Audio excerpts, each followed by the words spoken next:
Ever wonder where we find all the news to report right here on the Liberty Beat? Visit snls.news to get the world's most censored media published all in one place. Save yourself from the endless time spent searching for reliable alternative media. SNLS News makes it quick and easy.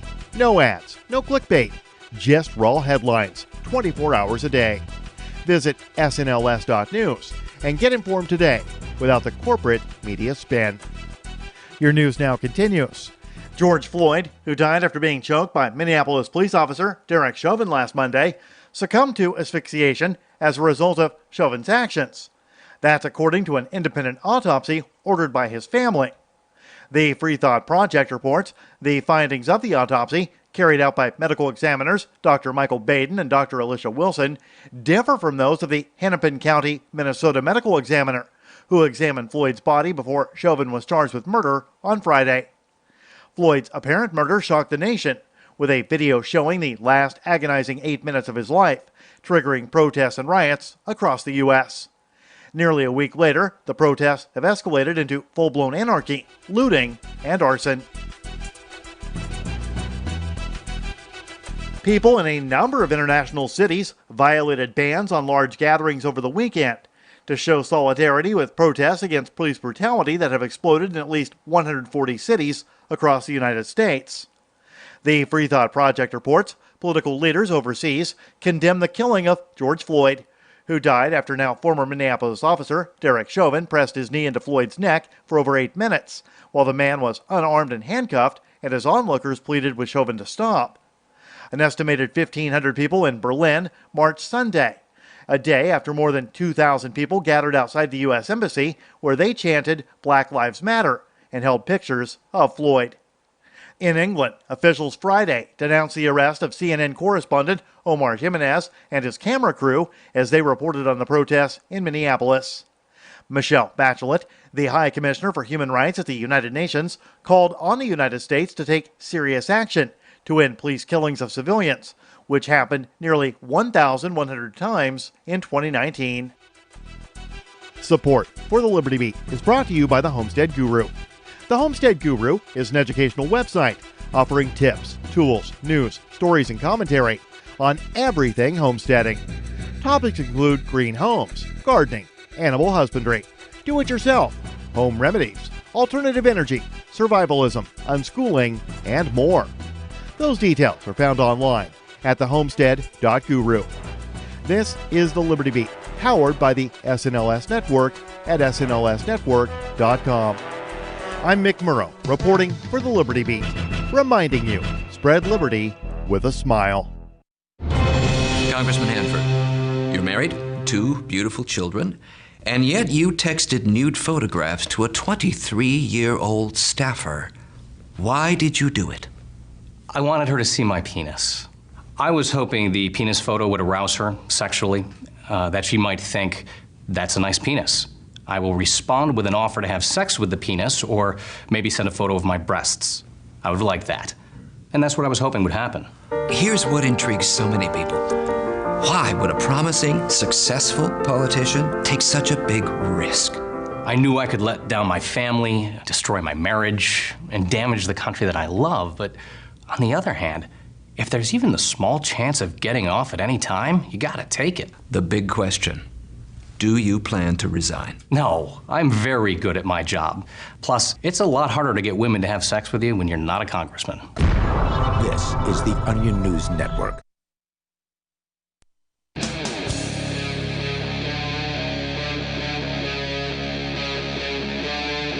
Free Talk Live.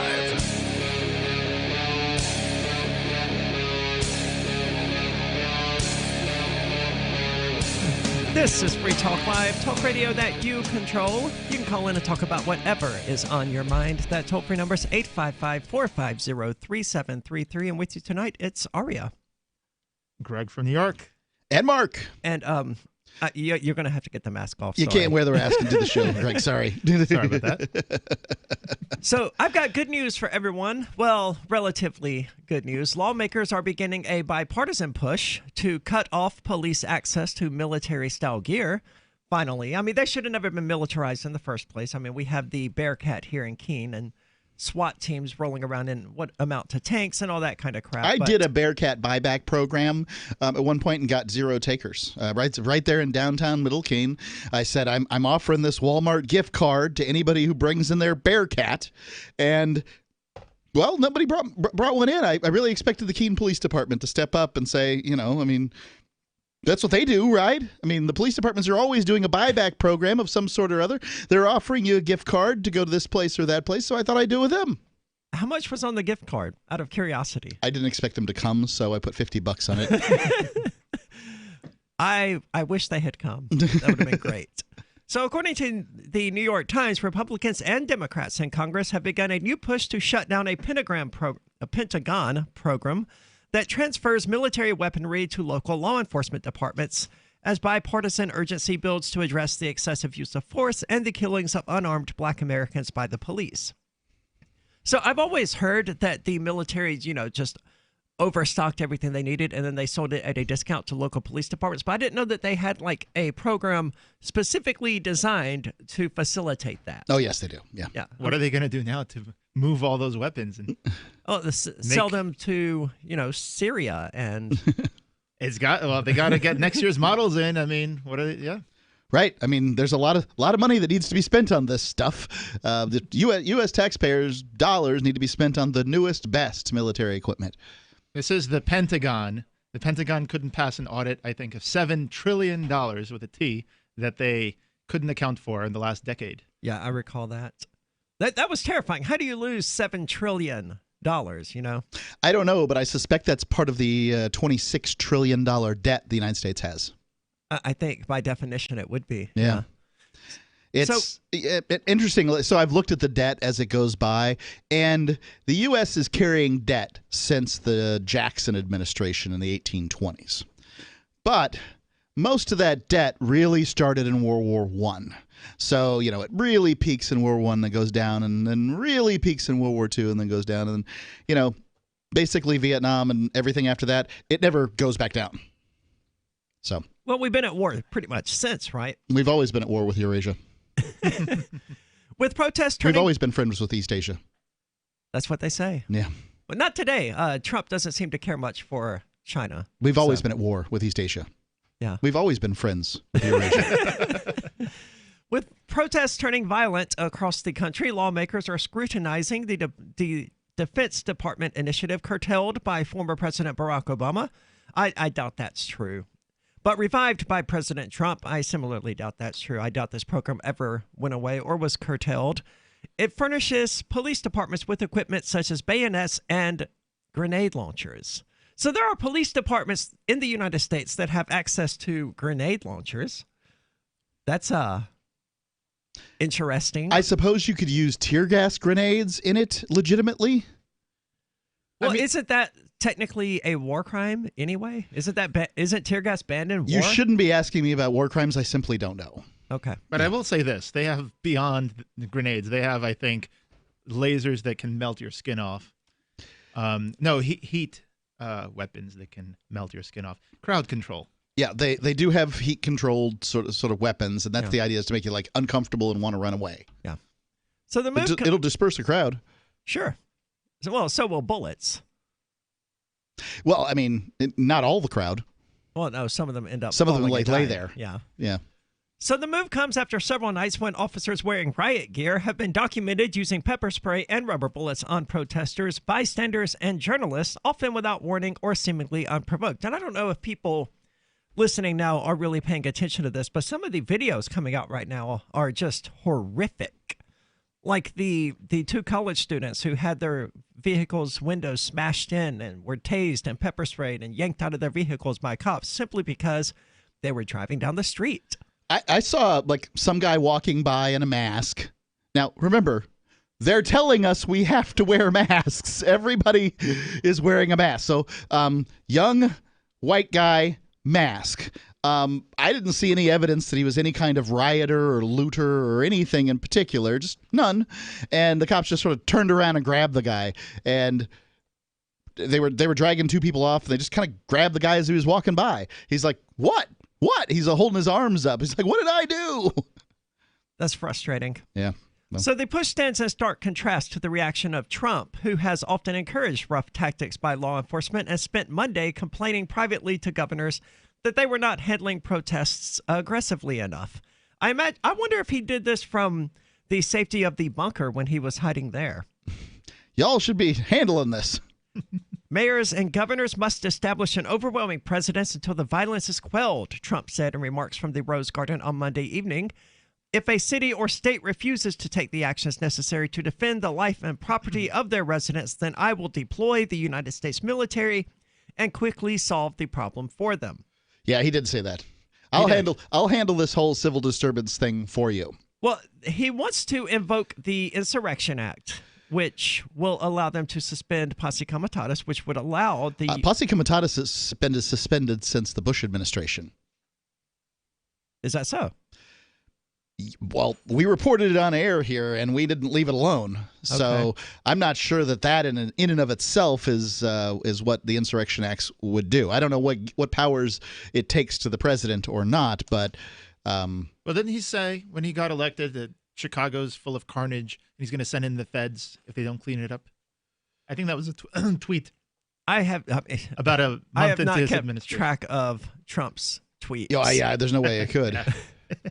He probably did. I mean, it doesn't sound unlikely for him.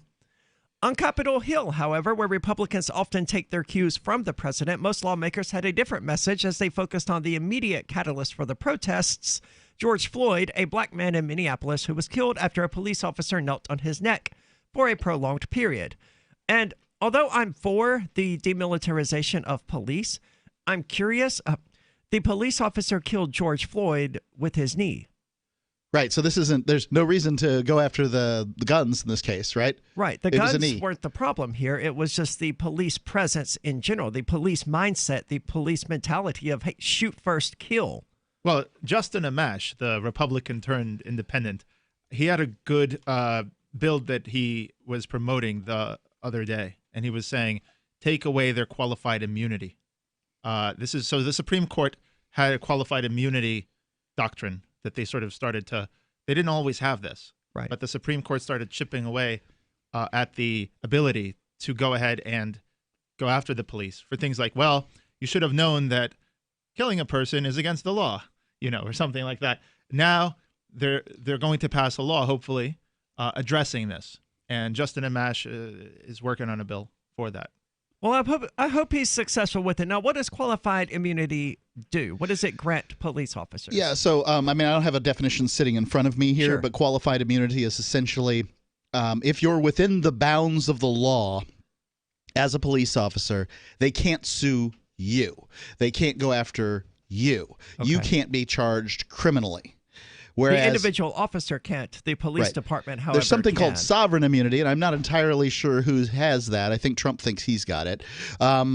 And that's a different thing. Basically, you're the king at that point, and you can truly do anything without getting, sued or whatever. Yeah. Well, Mitch McConnell has surprisingly good words about this entire incident, saying, in no world whatsoever should arresting a man for an alleged minor infraction involve a police officer putting his knee on the man's neck for 9 minutes while he cries out, I can't breathe, and then goes silent. So at least Mitch McConnell at least said one way to intelligible go, thing in his life. Yeah, congratulations. 855-450-3733. Again, that's 855-450-FREE as in Free Talk Live, or use the Discord server at discord.freetalklive.com. Saddle up. It's new Dynavite for horses. Dynavite does give you quick results. One horse, the first time I fed Dynavite to her, she took off running across the whole pasture as fast as she could. You could just tell she felt great. And it doesn't take much, just one little scoop in their grain. I've been feeding Dynavite to my 5 horses, and within 2 weeks, I noticed a difference in their coat and their behavior. NASDAQ was a 3-year-old thoroughbred, and I only had 8 to 10 weeks to get this horse in shape for the Retired Racehorse Project last year. Dynavite really helped him to relax his muscles, regenerate, rebuild, and stay physically and mentally fit for the job. We got top 20. You do see horses take in these 15 different supplements that are all going to overreact with each other, and I think that would make a very confused horse. Simple is so much better. I get my Dinovite from DINOVIPE.com.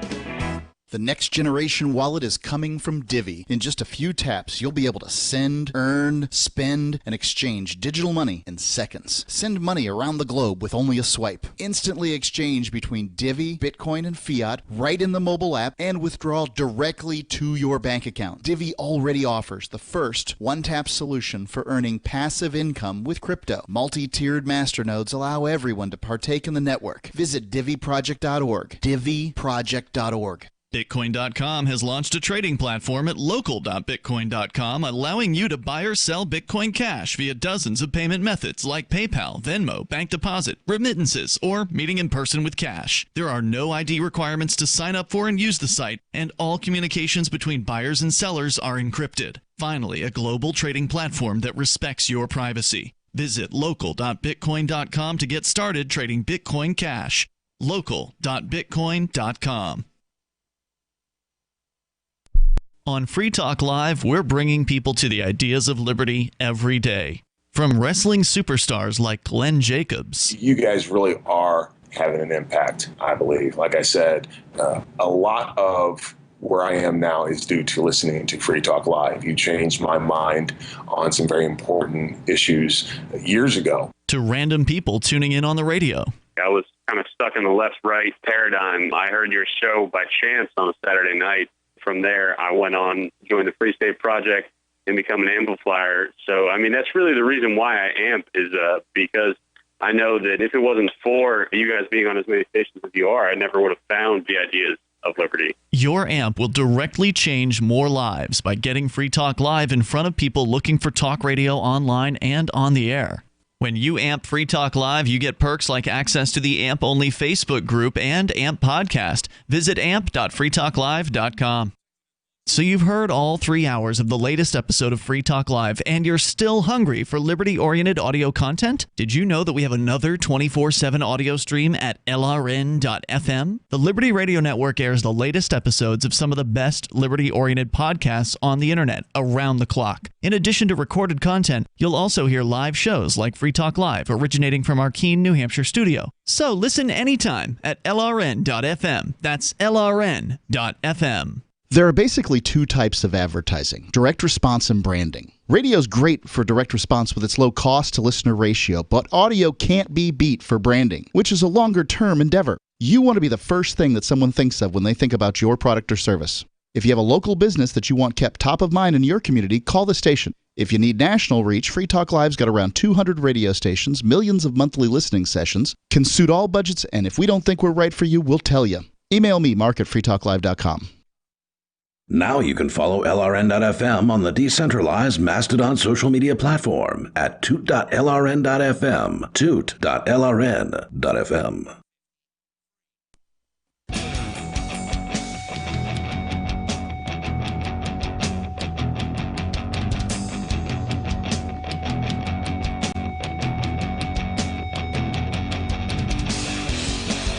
This is Free Talk Live, talk radio that you control.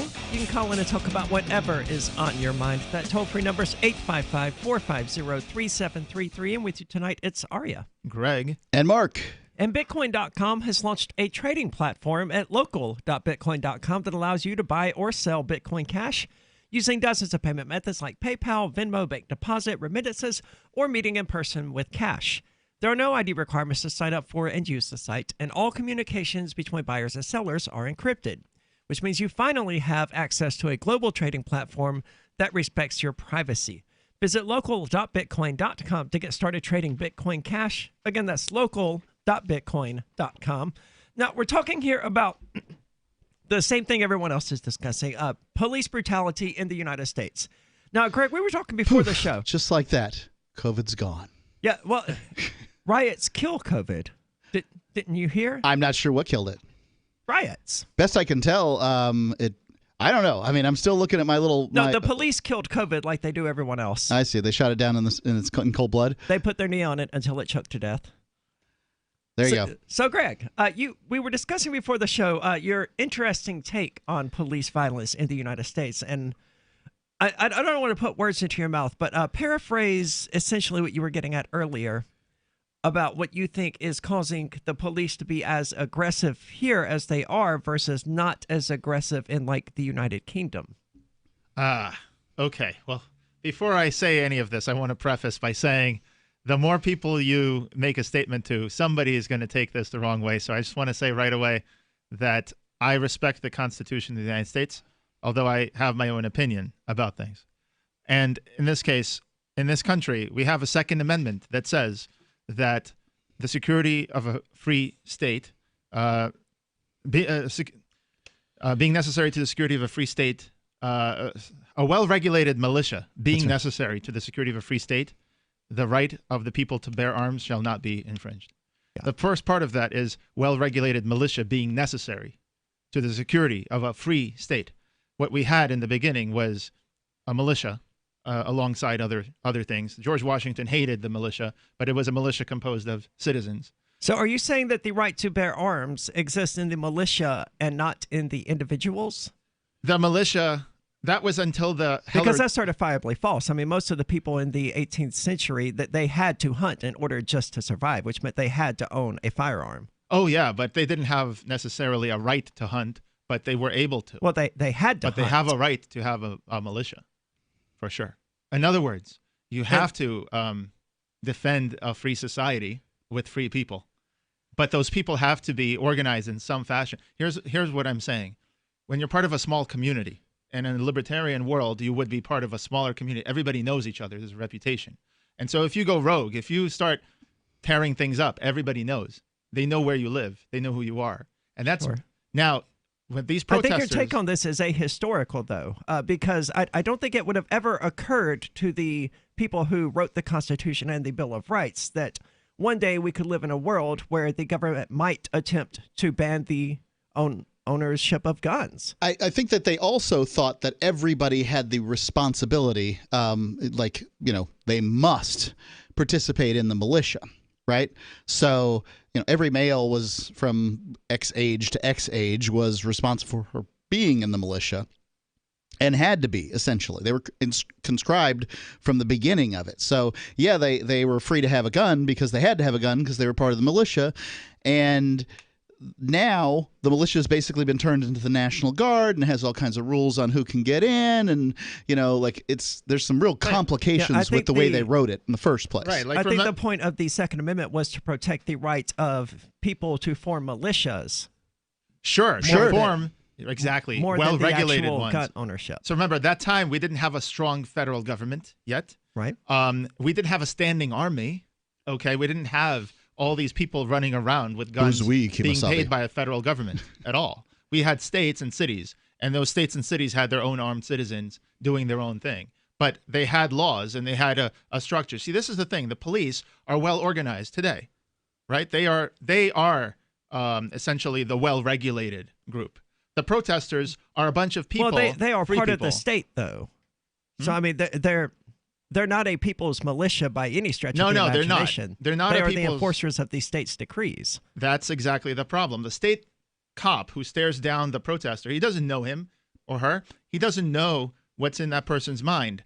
If they are in their own neighborhood, they know each other. These police are completely disconnected sometimes from the people they are enforcing against. And if Trump sends in the National Guard, it's even more disconnected. Yeah. And so you're facing people who don't know you, have never seen you in their life.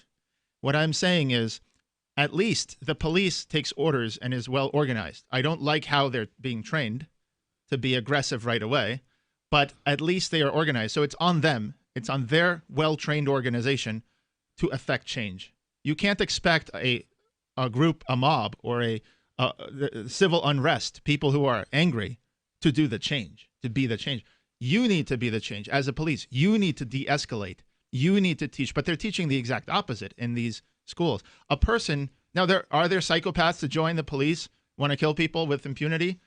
I've seen one or two people say that to me. Yeah, well, the evidence is that if there's any organization that has power and weapons and these sorts of things, you're going to have some level of psychopathy that would be it will attract that. They will attract that. But however, in the same way that tyrants are attracted to politics. However, exactly. But the vast majority of people who come in there, maybe with a nice personality, who would normally de-escalate and say, "Hey, man, Why knock it off? It's being trained out of them because the population is armed.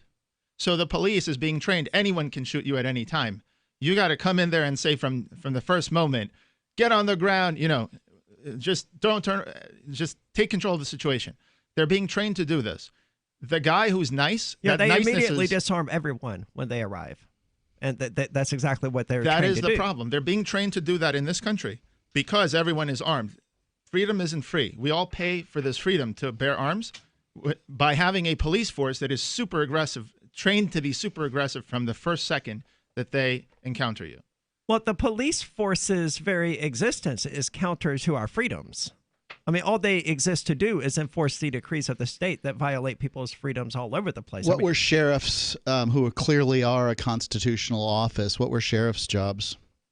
To escort people to and from jail, that sort of thing. So when they put together a posse to go get some baddie, what was that? Was that constitutional? It was vigilantism under the guise of the state. Okay, so I mean, it was constitutional. The Constitution means nothing to me. All right, I'm just making it clear. Sure. I mean, but like the Constitution. If the Constitution was useful, we wouldn't be having this conversation. And that's the point. If we had smaller communities and we had police who knew you, and they knew you since you were like 10 years old, and they said, "Oh, this guy, he's always getting in trouble," blah blah. But they knew you, so you could. There's other people besides police that could affect you. Your local pastor, your friends.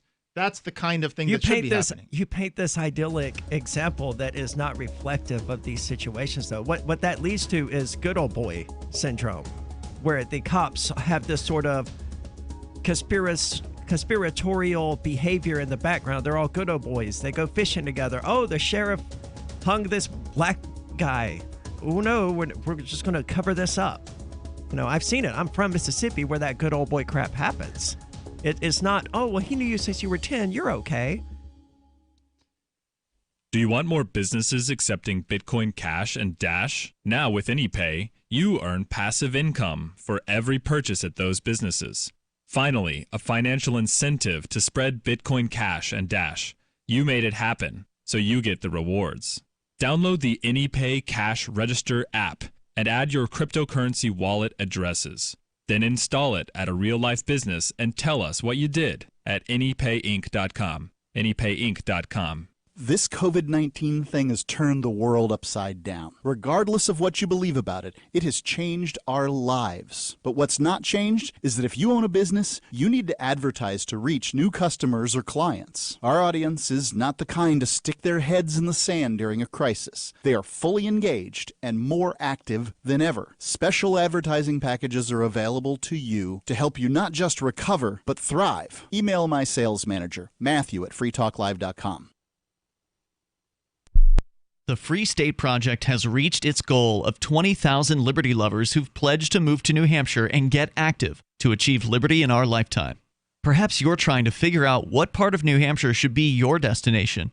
If so, consider Keene. You'll find more than 150 reasons to move to Keene at move.freekeene.com. Keene is famous for its historic, publicity-generating activism, as well as being the liberty media capital of the world. It's home to freekeene.com, New Hampshire's destination for liberty activism, news, and opinion. For years, we've been compiling over 150 reasons to move to Keene at move.freekeene.com, where you'll learn about some of what's happening here and what makes Keene a great place to live. If you love liberty, you'll probably enjoy anywhere you end up in the Shire. But do your due diligence first. Please visit move.freekeene.com for the full list of over 150 reasons to move to Keene. That's move.freekeene.com. Looking for a great real estate investment? Consider New Hampshire, which is ground zero for the Liberty Movement. Your first call should be to Mark Worden from Porcupine Real Estate. He's more than just a real estate agent. He's your New Hampshire concierge. Where are the best places to live? Do you want farm, city, the burbs, or forest? Do you want a duplex or multifamily building so that renters pay your mortgage? There are homes in all price ranges in New Hampshire, and Mark can help with financing too. Invest in liberty and property. Mark Worden can help. PorcupineRealestate.com.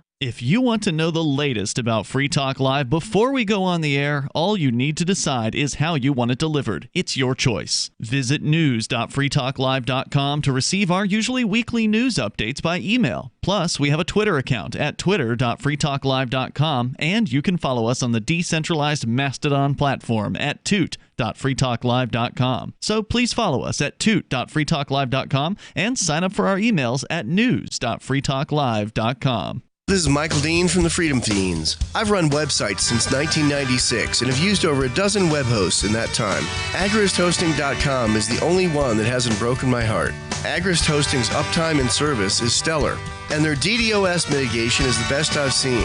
That's important because if you tell the truth in this world, you'll ruffle feathers. And some people will try dirty tricks to silence your voice. No matter what the haters hit us with, Agrist Hosting keeps our websites online.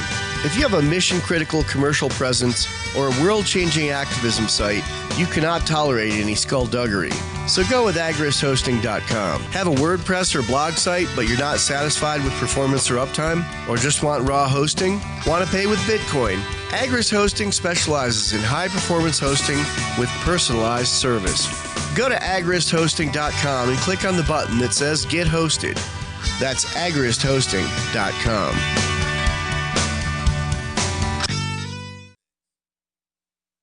This is the Liberty Radio Network, broadcasting the latest liberty-oriented audio content 24 hours a day at LRN.FM.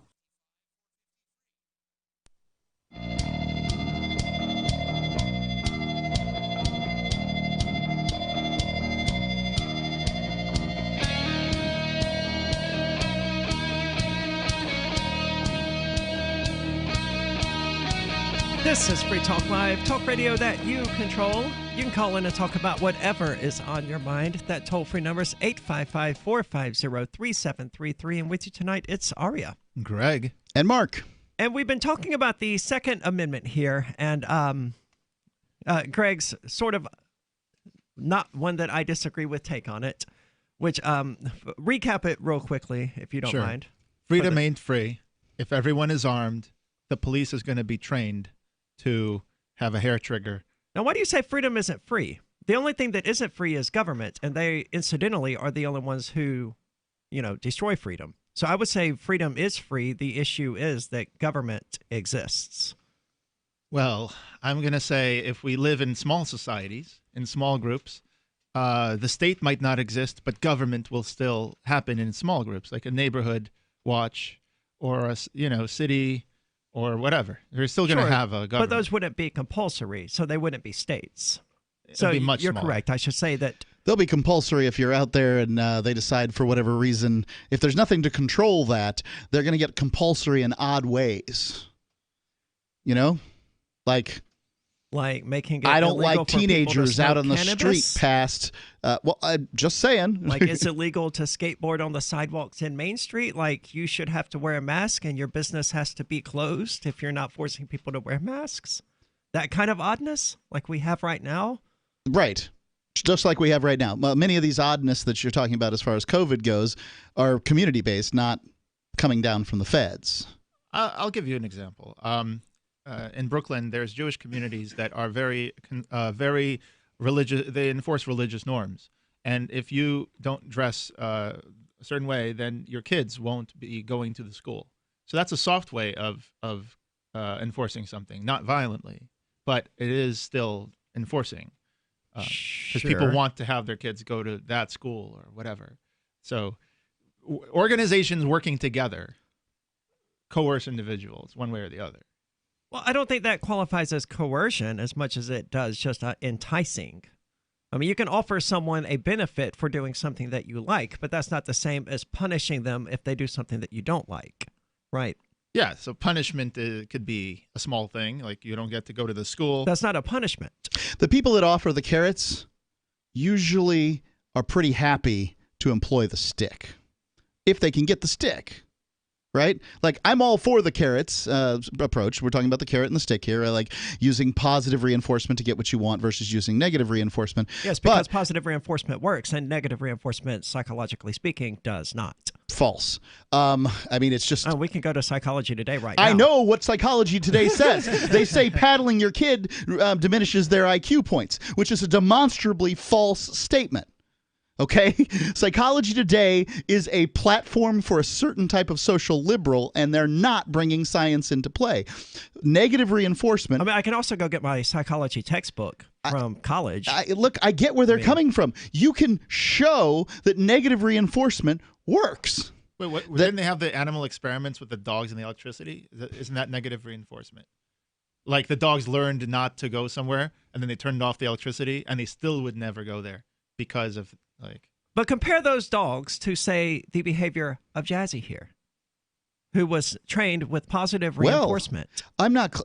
Hold on. When you say it doesn't work, what do you mean? Okay, fair. Maybe it works. Maybe you can't beat someone until they're so terrified that they listen to you. Okay. Okay, great. Just saying. Now the beatings will continue. Now until you've the morale established the improves. foundation for a worldview built on violence and destruction. Now, no, I didn't establish crap. What I said was the people who offer the carrots are usually pretty happy to employ the stick. And that's because your average person who's running around is not some kind of principled libertarian, okay? They are a jackhole who is power hungry, okay?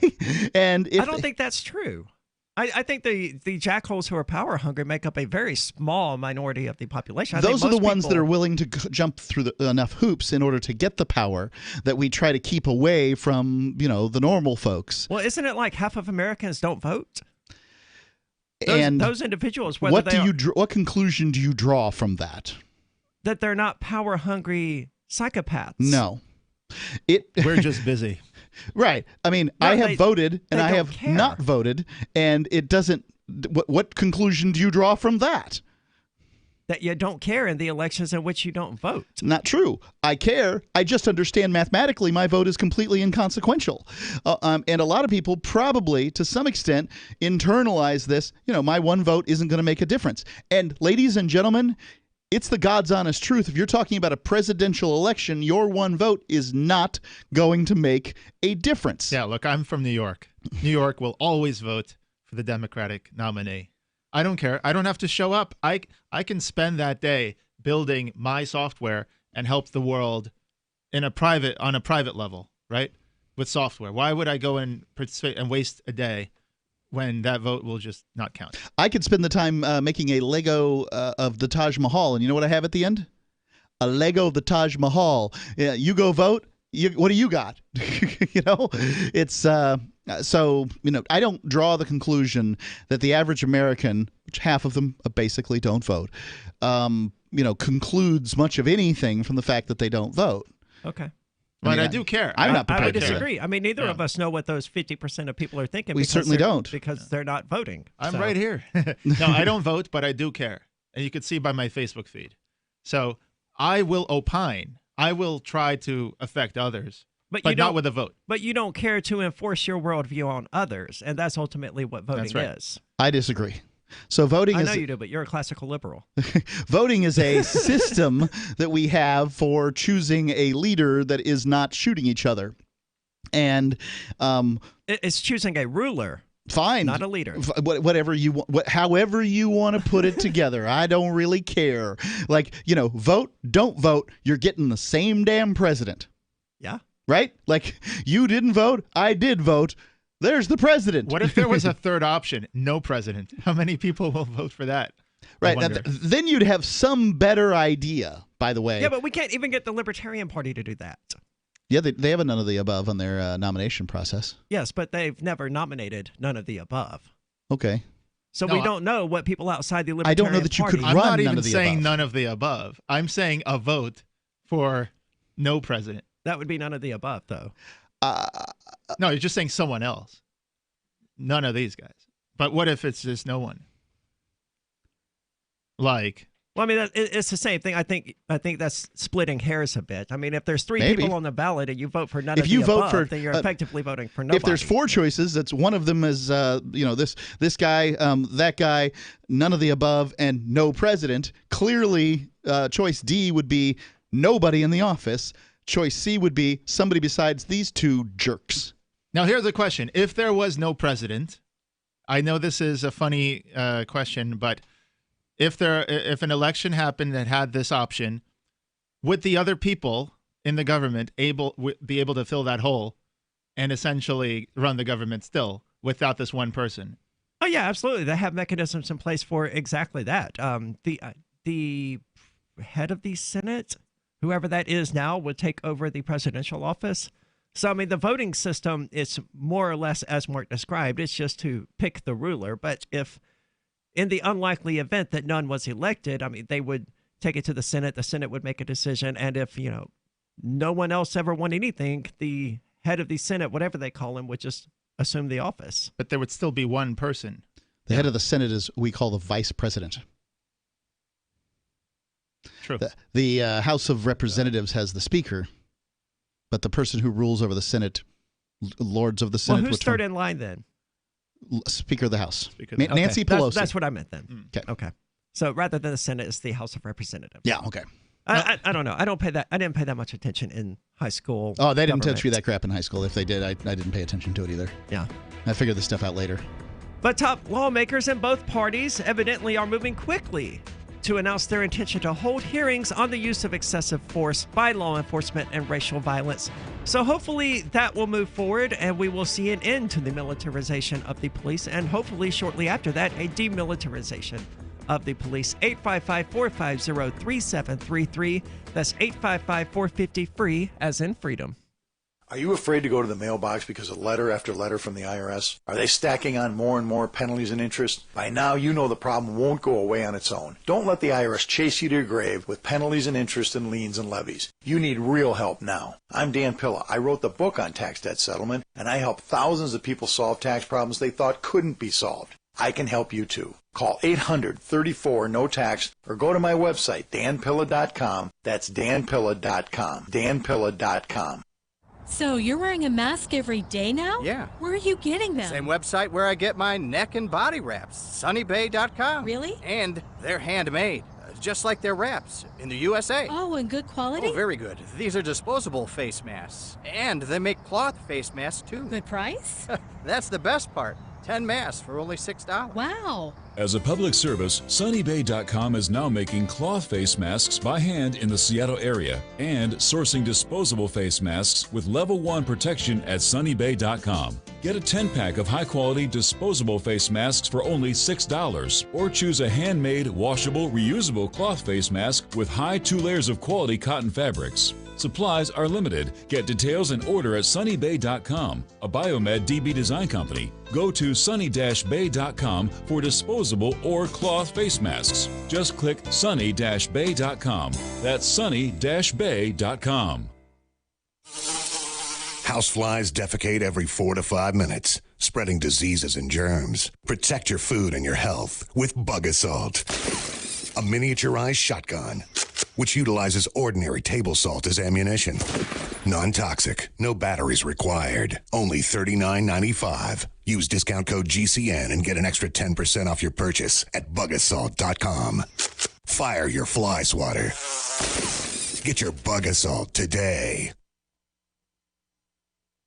We have some good news. The indictments against Ross Ulbricht in the District of Maryland were dismissed with prejudice, meaning they can never be refiled. This is especially good because those indictments contain the only charge ever made that Ross engaged in murder for hire. This was a serious allegation that Ross Ulbricht denies. It was never prosecuted or ruled on by a jury, but was trumpeted by the federal government and the media as if it were proven fact. The Maryland court held these indictments for almost 5 years, poisoning Ross's case and leaving him under a cloud of unproven allegations. As explained in Ross's appeal to the Supreme Court, the fact that the judge used these allegations to give Ross a draconian sentence of double life without parole violated his Sixth Amendment right to a jury trial. Judges are required to issue sentences based on convictions decided by a jury, not unproven allegations never even charged at trial. Although this is a positive development, the dropped indictment will not set Ross free. Now, a presidential pardon is Ross's only hope of freedom. Sign the petition at freeross.org. freeross.org.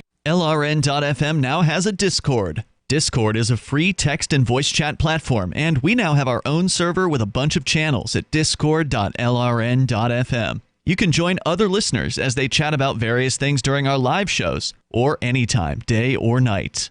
Discord software is available cross-platform, so you can have it on whatever device you want and take your chats anywhere. Join our Discord at discord.lrn.fm. That's discord.lrn.fm. Are you tired of governments murdering people around the world? Stop using their money. There is an alternative. Bitcoin is a stateless, free market, non-political currency. Bitcoin cannot be inflated or controlled by any government. By using their money, you're helping the state. Stop doing it. You have an incredible alternative available now. Learn it, use it, spread it. Get started with Bitcoin at bitcoin.com. That's bitcoin.com. You can sign up to receive the latest about the Liberty Radio Network via our email updates at updates.lrn.fm. That's updates.lrn.fm.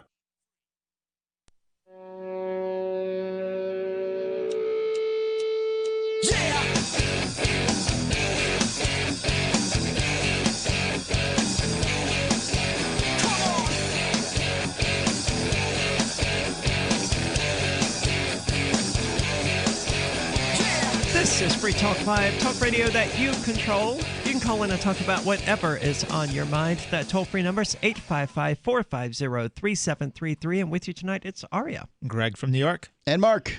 And Mark, what you got in your hand there? I have a live read. This COVID-19 thing has turned the world upside down. Now the riots.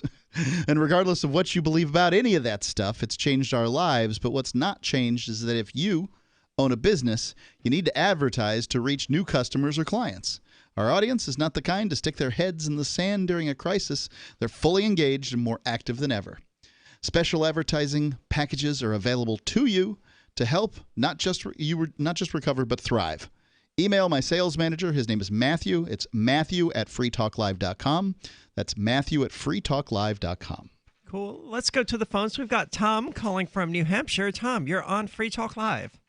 Yeah, Jorgensen filed for president today in Concord, New Hampshire. This is Joe Jorgensen, the Libertarian nominee. I didn't say that. See, I'm trying to demonstrate a point here. If you, listeners who might be supportive of Jorgensen, if they say Trump when they're talking about Trump and Biden when they talk about Biden, they are subtly demoting the Jorgensen campaign by calling her everything that you just said. Okay. As if, so I'm suggesting elevate Jorgensen to the same level as Trump and Biden, even though, of course, she's a whole lot better as a candidate than Trump or Biden, but subtly elevate her by calling her Jorgensen. Okay? I mean, she doesn't have the household name recognition that Trump and Biden have. But it would be like trying to just say, to everyone, Aria this, Aria that. If they don't know who I am, then they need it explained to them. Yeah, well, they need it explained to them, but we're see, they should ask at that point, and the point is, by calling her Jorgensen, you're saying that everybody should know who she is. You're acting like you think everybody knows who she is. And I am the first person to sign one of the thousands of nomination papers that she's going to need, because in New Hampshire, to run for public office as a Democrat or a Republican, you simply pay the fee. But if you want to run as a Libertarian or anything else, then you have to pay the fee and submit thousands of signed nomination papers. And they do this to make it difficult for anybody who's not a Democrat or a Republican. And I filed, by the way, as a Democrat because I'm still a Democrat since the presidential primary. So I filed as a Democrat for United States Senator. Two senators from New Hampshire down in Washington, D.C., 2 seats, but one of them gets elected this year, one of them in 2022. None of them got elected in 2018. They stagger them. They set it up that way so that this is a good example of a temporary mood swing. We've got the coronavirus hot on everybody's mind, and police brutality are the topics of this election cycle, but only 1/3 of the Senate gets elected during the heat of these passions, and it doesn't disrupt the entire Senate the way it will put the entire House of Representatives up for re-election and possibly fill the House of Representatives. I don't know if I candidates who- agree, Tom. I don't think that police brutality and COVID-19 are the topics of this election. I mean, we saw in 2016 that the topic of the election could change drastically and wildly. Yeah. Okay. Well, that was just People one- will have forgotten about all of this by November. They do every election. Maybe. For one, I can say that I'm very interested in staggering senators, but more interested sort of in how we, the libertarians, I think, might have a better shot at getting on the ballot than they've ever had before. They won a lawsuit in Illinois not very recently that allowed them to get on the ballot without having to go through all the hoops. And it may be because this year has been so strange that you just can't get all these nomination forms in place. And are all the states just going to try to keep them off? In which case, are we talking about a Supreme Court ruling to see how this goes? I mean, it's all fascinating to me, and I think it could be a very interesting year for the libertarians. Each state, the Constitution is clear on Article 2, Section 2. Each state shall appoint in such manner as the legislature thereof may direct. And the only amendments that change that are the amendments that say, if there's an election in a state, which is how all of the states do it, is by holding an election, then they have to let women vote, and they cannot deny anybody the right to vote on account of race and stuff like that. So you've got when they choose to do so by a vote. Now, this is also a good time for registered Republicans to file for delegate to the Republican State Convention, because the State Convention picks who the electors, it nominates electors, so that if Trump wins, then you might get some libertarians, some people who are anti-Trump getting nominated as the electors. Yeah, and they get the little protest vote. But, Tom, thank you so much for the call. There are enormous fines involved with faithless electors and things like that. And even then, it's generally a bad idea. This myth that we're going to get these electors to defect and not actually vote for Trump, I mean, that circulated a lot in 2016. And it's just never going to happen. Couple things. Not to mention, I abhor the idea that some 500 individuals elected by committees throughout states are going to make the decision unilaterally about who the president is, in full disregard of the rules in place that tell them how they should and should not cast their vote. Well, the truth is, first of all, about what Tom said, for the senators, the 17th Amendment was what changed the Senate from being appointed by the state elites to being popularly elected. It used to be that the House was the House of the people, and it was elected by the people. The Senate was the elites, and that changed after the 17th Amendment. So now both are popularly elected. But that's only because they allowed us to do it. The other thing I want to say is that, in fact, he's right, and you're right, that the presidential election, there's nothing in the Constitution, as far as I know, that says the people get to elect the president. It's just because the states are nice enough to let us... The states elect the president. That's right. So the states are just nice enough to have people like myself and you go and vote in a booth. But in fact, that's not even a right in the sense that they're just letting you do it. It's a privilege. It's not a right in the Constitution. As far as I know. There's something there to argue with. But what gets me about it is, the fact that people tout the popular vote like it's even a thing. I mean, it's an aggregate, sure, and people can look at it, but it doesn't matter because we're not voting in the national election for the president of the United States. You're casting your vote in your state to tell your state how to cast its votes. Right, and we've been told so many times that there's a national vote and that president's important, and I think largely it's because national shows want to be able to talk about the same thing. And, the president's basically the only thing they can talk about that everybody sort of gets to participate in. If they talk about Mitch McConnell or whatever, you're like, well, yeah, things are fine. Maybe I like or dislike him or Nancy. I love Kentucky. Yeah, wherever the hell Mitch McConnell's from, I couldn't even tell you. And Nancy Pelosi, I think she's from San Francisco. I've been taught to hate her. Whichever it might be, I don't particularly care, but I can't do anything about either of them.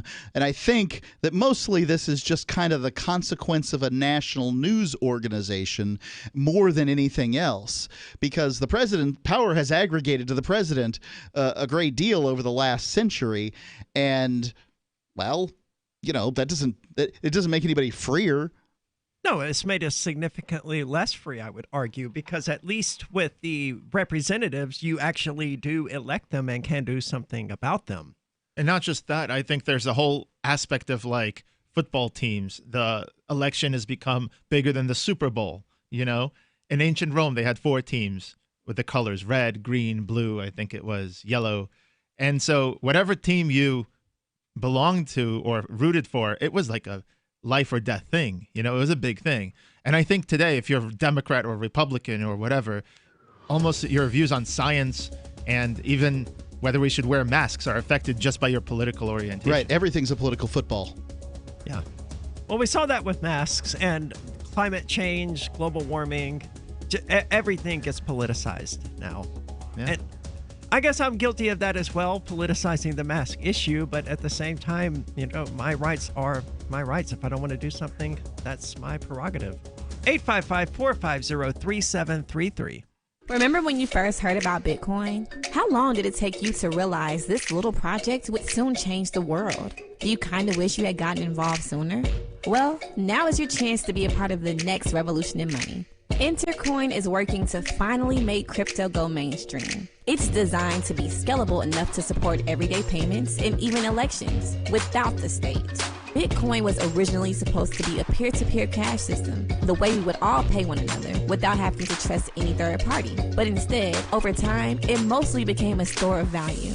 That's because every 10 minutes, the Bitcoin network must put all transactions into a block, and that block can only hold so much. If crypto is to become mainstream, for people to use it for everyday payments, we need a new architecture, one that is as secure as Bitcoin while being far more scalable. Check out intercoin.org to find out more and maybe pick up some of those coins for yourself.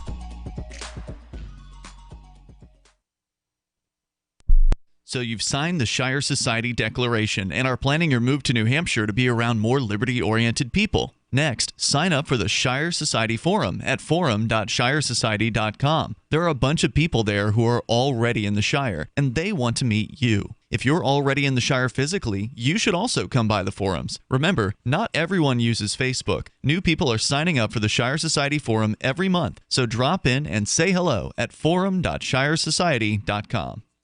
The LRN.FM social media channels have been revamped. We've eliminated Facebook and focused on other platforms like Twitter and Mastodon, the decentralized alternative to Twitter. On our accounts, you'll find posts from multiple LRN.FM show hosts together in one place. Follow us on Twitter at twitter.lrn.fm, or better yet, move to the decentralized Mastodon social media platform at toot.lrn.fm, toot.lrn.fm.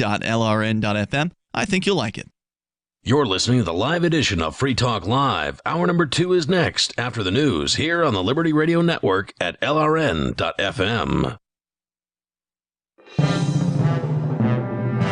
This is the Liberty Beat, your daily source for liberty news and activist updates. Produced in partnership with the SNLS Network and listeners like you. Online at snlsnetwork.com. I'm Mick Murrow with your latest edition of the Liberty Beat. Gold is trading at $1,740, silver at $18.77, and Bitcoin is trading at $10,060. Today's gold, silver, and Bitcoin prices are brought to you by Brave Botanicals, high-quality kratom and CBD at reasonable prices with excellent customer service. Brave Botanicals is activist-owned and mission-driven. The Liberty Beat and Brave Botanicals believe so strongly in the power of kratom, we're giving it away for free. Just go to libertybeat.news/free kratom. This is the Liberty Beat at snlsnetwork.com. In the news, the Kentucky National Guard fired live ammunition at a crowd while enforcing the recently imposed curfew in the very early hours of Monday morning, leaving at least one person dead.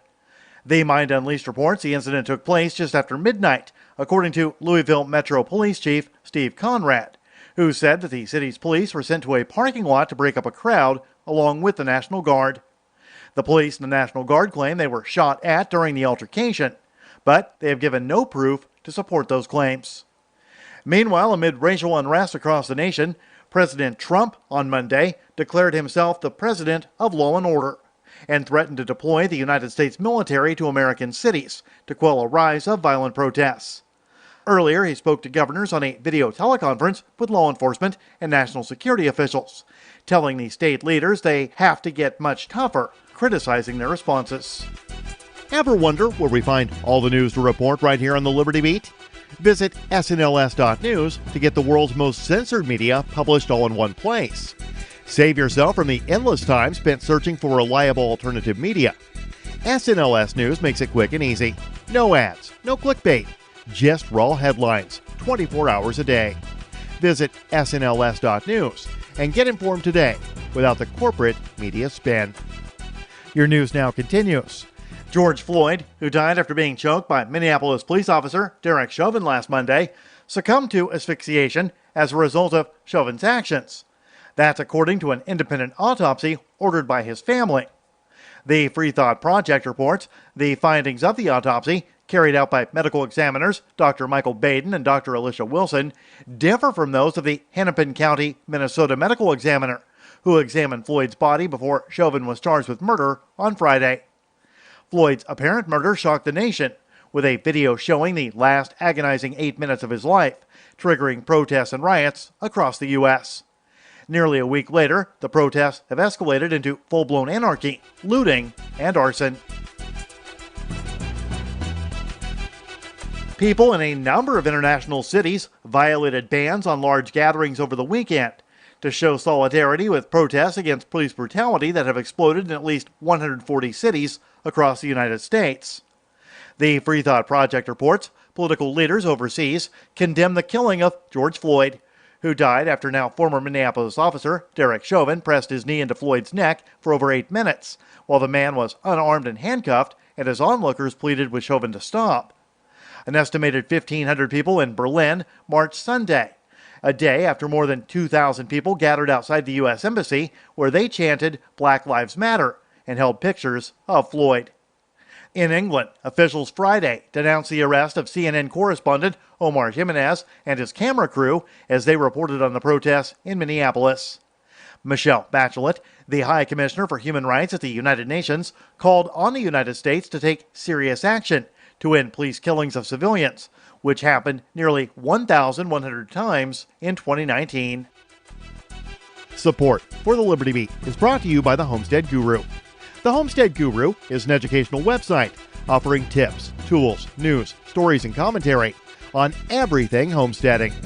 Topics include green homes, gardening, animal husbandry, do-it-yourself, home remedies, alternative energy, survivalism, unschooling, and more. Those details are found online at thehomestead.guru. This is the Liberty Beat, powered by the SNLS Network at snlsnetwork.com. I'm Mick Murrow, reporting for the Liberty Beat, reminding you, spread liberty with a smile. Gourmet chef Ted Allen is here. He's the author of the new cookbook, Pretentious Foodie Bullshit, and he's going to show us how to cook some fussy little foodie dishes for you and all your asshole friends. Welcome back to the show, Ted. What sort of stupid, over-elaborate, fancy-ass meal are you going to make for us today? We're going to cook one of the very most pretentious dishes in my cookbook. Oh. It's a stupid, trendy piece of fish coated in some kind of nut you've never heard of, served alongside a puree of baby something or other. Oh, great! Sounds annoying. Let's get started. Okay, have at it. First, it's very important to choose the most expensive type of fish you can find for some vague environmental reason that you can then parrot back to your faux intellectual gay wad dinner party guests. Okay. And now I assume all these other ingredients are organic and locally sourced and all that bullshit. Oh, yeah. Now, what about the pureed baby turnips, Ted? You must blanch them for 30 seconds, then you shock them in an ice bath. Peel them, then boil them again with a little sugar, thyme, and a pinch of salt. This is the Onion News Network.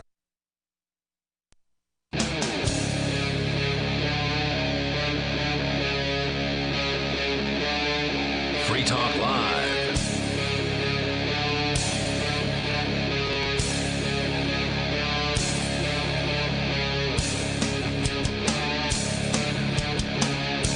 Free Talk Live, talk radio that you control. You can call in and talk about whatever is on your mind. That toll-free number is 855-450-3733. With you tonight, it's Aria. And Greg. And Mark. And we've been talking about the police state here in the United States. So none of us has said police state tonight, but what we're dealing with is a police state. I mean, we have police who are just out of control.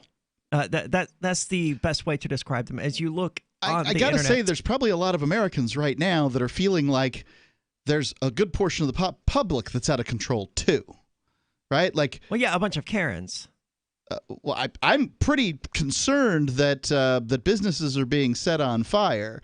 I mean, I am not. If 2020 was a conspiracy to destroy small business in America through COVID and then the concomitant riot that comes afterward. By the way, there was the Hong Kong flu in 1968 was followed by a year of unrest, summer of unrest too. So there's an interesting correlation there. But like, I don't think it's a conspiracy, but it's going to be, the result is going to be the same thing. These big businesses like Target and stuff that are set on fire, they're going to recover. But when you've had no business for 2 months and then somebody comes along and blows your place up and sets it on fire, what's going to happen to your business? I don't know. But you don't care. Just so long as one person set one cop shop on fire, one place in America. It doesn't matter if 100 businesses burn, so long as somebody threw a rock through a state house window. I don't walk in these people's shoes. Whose shoes are you referring to? The people who are doing these actions. I don't claim that you do. I don't know what they represent. I don't know what their worldviews are. I don't know why they're angry. I don't know why they feel that targeting small businesses is justified. But if we listen to them, maybe we'll learn. If we shoot them, they'll stop throwing rocks through windows. Yeah. Well, I'm not advocating to shoot them. I would rather listen to them than shoot them. But I'm hey, saying, to each their own. I right? support the Korean shopkeeper who's up on the top of his roof keeping people away. Sure. Well, here's the thing. Why not both? These people, and we had similar things with the refugees going into Europe, and then these refugees, among them were people who decided to rape women in Cologne, etc., were not necessarily the refugees who needed the help. These protesters are often the ones telling others, do not loot, do not commit all these. And I get that now's the time to protest. I see that, if you see this as a problem, and I get it. Now, I don't agree that that the problem is race-based. I think that, in fact, the problem is sort of the state versus us as opposed to blacks versus whites. And there are plenty of people out there that are claiming the former the latter as opposed to the former. However, and that, now's the time to talk about that. But under this guise, people are throwing rocks and Molotov cocktails and these sorts of things. And what is a small business person to do? Just watch their store go up in flames? No, I'm all for their right to stand on their roof with a AR-15 or AK-47 or whatever they want to use to protect their property. So I'm totally okay with that. And cops are stopping people from looting and stuff. I mean, those people are doing good things then, right? Well, there's also video evidence of cops, There are cops. looting. There's video Are evidence. there any good cops?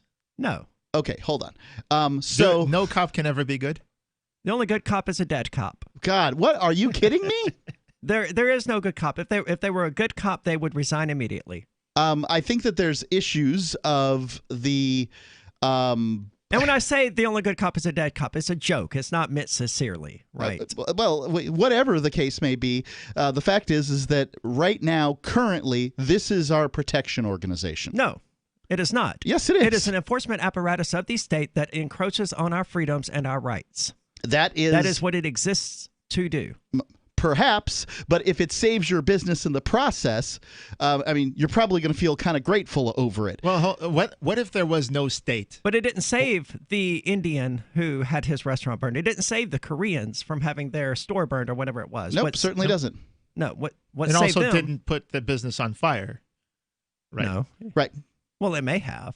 There's probably somebody who went as an agent provocateur that may have worked for a police department that certainly is not unheard of for these sorts of things to happen. But Why do they do it? I'm curious. I'm curious about all these things, and I get that it's not a perfect system. I'm not claiming it's a perfect system, but I'm not ready to take the side of a bunch of violent people setting businesses on fire all across America. Well, if you're arguing that there are good cops, then you are taking the side of a bunch of violent people who are closing down businesses across the United States. That's exactly what the cops have been doing. What if the cops... Hold on. Sorry. That's exactly what they've been doing, is enforcing the governor's decrees that these small businesses have to be shut down. So your issue is with the rioters doing that and not being directed by the state to do it, but it's okay when the police do it? No. My issue is that, like, at the very least, the dictate has been handed down, right? Like, the cops don't come into your business and just wholesale destroy everything. Some messages sent, you're not allowed to be open. It's much more orderly. I'm not claiming that it's right. I'm not claiming it's just, but I am claiming it is significantly more orderly. I mean, ask a small business person what they'd rather have. Would you like to be shut down forcibly for 2 months because of some, perceived global pandemic, or to have a bunch of looters come in and steal all your product and set your building on fire? And I suspect you'll get... I suspect it'll be the latter in most cases because they'll have insurance. Maybe they'll have insurance. Well, if they're a good business owner, they will. And if they're not, then they were going to go out of business anyway, in all likelihood. Well, I had a question while you were saying So you're on the side of, I'm just asking here one more time, are you on the side of blowing up businesses all across America? I mean, like, that's what's happened. Are you delighted about it? No. Okay. I'm not upset by it. Do you have any guesses as to how this is going to benefit the world? Like, what's things going to be like in 2021? And is it going to be better as a result of this absolute and utter chaos? The term we use for this is criteria? Anarchy. No, this is not anarchy. Oh, no, not by your definition. But I'll tell you what, if you call it anarchy to, 99 people out of 100, they're not going to argue with you. Sure. But they're wrong. All right. What kind of anarchy do you envision? A positive one that is based on the non-aggression principle. Okay, so in that world where we have no state and we just have cities, neighborhoods, right? We do have people organizing anyway. They're going to have a neighborhood watch. Yeah. Those are going to be the cops. There's still going to be cops. There's still going to be rules, right? No, not at all. How are you going to? Okay, is there going to be a security force? How are you going to enforce private property then? There can be. Private property doesn't exist without violence, right? Or at least the threat of violence. No, that's entirely untrue. Okay. Let's say I claim... Demonstrate it for me. Yeah, let's say I claim a rock. This is my rock. Okay. Mm-hmm. Take it from me without using violence. Okay, when you're sleeping. Well, let's say that I strap it to my body. Then. I'll untie it. You have to use violence... you have to use violence to avail me. You have to use violence to take my You have to use violence to take my property from me without my consent. The rock is one example of what's called chattel property. I'm holding this. Yeah. This is my chattel property. For me to own 1,000 houses, I'm not going to get into a Georgism argument about land ownership here. I'm just not going. I'm not interested in that. But about I that. sometimes leave my house. No, that's where he was going with. And it. I'm just trying to say, good luck trying to control your private property when it's not tied to your body. At that point, you need an organization. And that organization could be cops or it could be a paramilitary group. Not necessarily, because the entire reason that the idea of private property arose in the first place was because people realized that it was counterproductive for them to be constantly fighting over things. And it was more productive as a society for one person to say, okay, I'm going to stop trying to take that from you. You stop trying to take this from me, and we'll just coexist. Sure, I'm not claiming that, but what I'm saying is in order to keep property that you don't have strapped to your person, and some of my property is not currently strapped to me, you must use violence to protect it. I mean, or threaten it. No. Or some organization. Something. Right, somebody just comes in and takes my car, goes into my house while I'm not there. I mean, that's not violence. I'm not... I don't know why you keep dragging this Georgism crap up. It's not Georgism. I have a Georgism. house. I really live in a house. 855-450-3733. So now I've got this pack of 4 Shar-Pei rescue dogs for, oh my goodness, probably 5-6 years. They get a regular diet of Dinovite with every meal. DINOVITE.com. People remark on what beautiful coats they've got. I tell them, you don't need to wait until a problem presents itself. It's far better to keep the dog happy and healthy at all times. You won't believe how happy your dog will be. I get my Dinovite from DINOVITE.com. This COVID-19 thing has turned the world upside down. Regardless of what you believe about it, it has changed our lives. But what's not changed is that if you own a business, you need to advertise to reach new customers or clients. Our audience is not the kind to stick their heads in the sand during a crisis. They are fully engaged and more active than ever. Special advertising packages are available to you to help you not just recover, but thrive. Email my sales manager, Matthew at freetalklive.com. Got shaving irritation? Shave Secret Shaving Oil can help stop it. Shave Secret doesn't cost much and is an all-American product. My name is Chuck Howard, and I developed Shave Secret and pioneered its use starting back in 1991. Ingrown hairs drove me nuts for years. Shaving oil changed all that. Why put up with ingrown hair, bumps, red rash, nicks, and cuts? Shave Secret provides men and women with what we believe is the best shave ever. Our proprietary blend of 100% natural base and essential oils, plus a hint of menthol, was designed to help eliminate shaving irritations like ingrown hairs, bumps, red rash, nicks, and cuts. We'll lose those shaving irritations. Available at Super Walmart, H-E-B, Wegmans, Giant Eagle, Discount Drug, Navy and Marine Exchanges, Amazon, and ShaveSecret.com. Use the code FTL for Free Talk Live and get a discount. Shave Secret, the best shave ever. You're putting your name, address, credit card number, social security number, all that. You're just chucking it right up onto the internet where any disgusting degenerate can grab it. The only way to make sure that your identity is never stolen is to change it every 3 years. That's what I do. 2 years ago, I was Ellen Foxcroft, attorney at law. 3 years before that, I was Trish Homingwood, patient at the Austin State Psychiatric Hospital. And 3 years before that, I was Regina Dupree, lead singer of the soul group Derriere. And you know what? None of my identities has ever been stolen.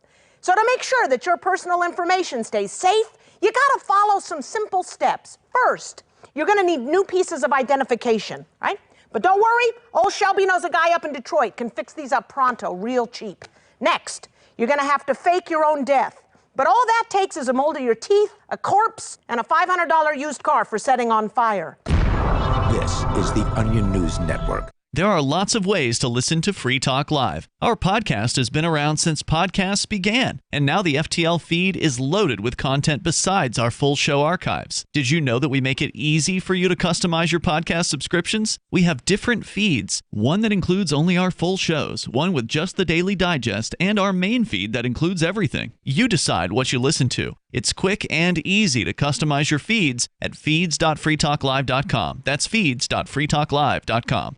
The new 4th edition of Healing Our World, The Compassion of Libertarianism, will take your understanding of liberty to a deeper level and has over 1,300 updated references, new cartoons, and a foreword by Dr. Ron Paul. With discounts for multiple book purchases, the 4th edition of Healing Our World is a great gift for the liberals, pragmatists, environmentalists, and Christians in your life who think libertarianism is cold-hearted. Get yours today at healing.freetalklive.com and use promo code FTL for a $5 discount. What's up next? Visit the Liberty Radio Network program guide to find out at shows.lrn.fm. That's shows.lrn.fm.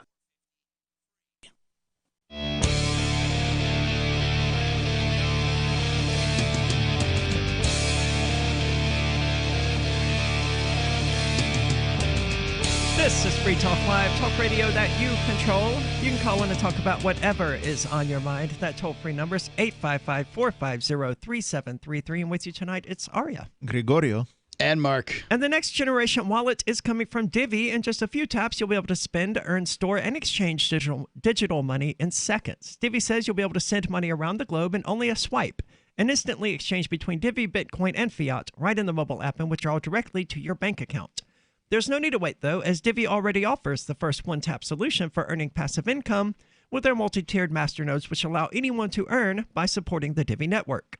When the new wallet launches, because of Divi's relationship with Western Union, Divi will be in 200 countries, including the United States. You can learn more at diviproject.org. That's DIVI project.org. Now, we've been having a rather heated discussion here, but before we get back into all of it, let's go to the phones. We've got Dan calling from Philadelphia. Dan, you're on Free Talk Live. Hey, Aria, Greg, and Mark. Can you hear me okay? Yep. Perfectly. What's on your mind? I just wanted to talk about a story that I think you mentioned yesterday about a guy who was dressed up as National Guard in Los Angeles getting arrested. Well, a caller called in with that story. None of us had a news article about or anything like that. Okay, just a little bit more background. It's not sinister or anything. It was a kid that was trying to help his friend out to kind of protect the area and dressed up in full LARPing National Guard gear. Is that stolen valor? That's what's being accused online in Instagram. All and, the gun valor community. of the National Guard. Stolen. Give it back. What rank did he steal? Private? I have no idea. The valor of the private. So he got arrested for kind of hanging out with the National Guard and, of course, having a scary, spooky ghost gun. I guess he built one, and those seem to be illegal in California, as are many other things. So, well, who was his buddy that he was trying to help? You know, I'm not too sure. I follow this guy on Instagram, and he said he is the friend that this guy, his name's Greg Wong, offered to come and help and like make sure everything was okay instead of S hit the fan.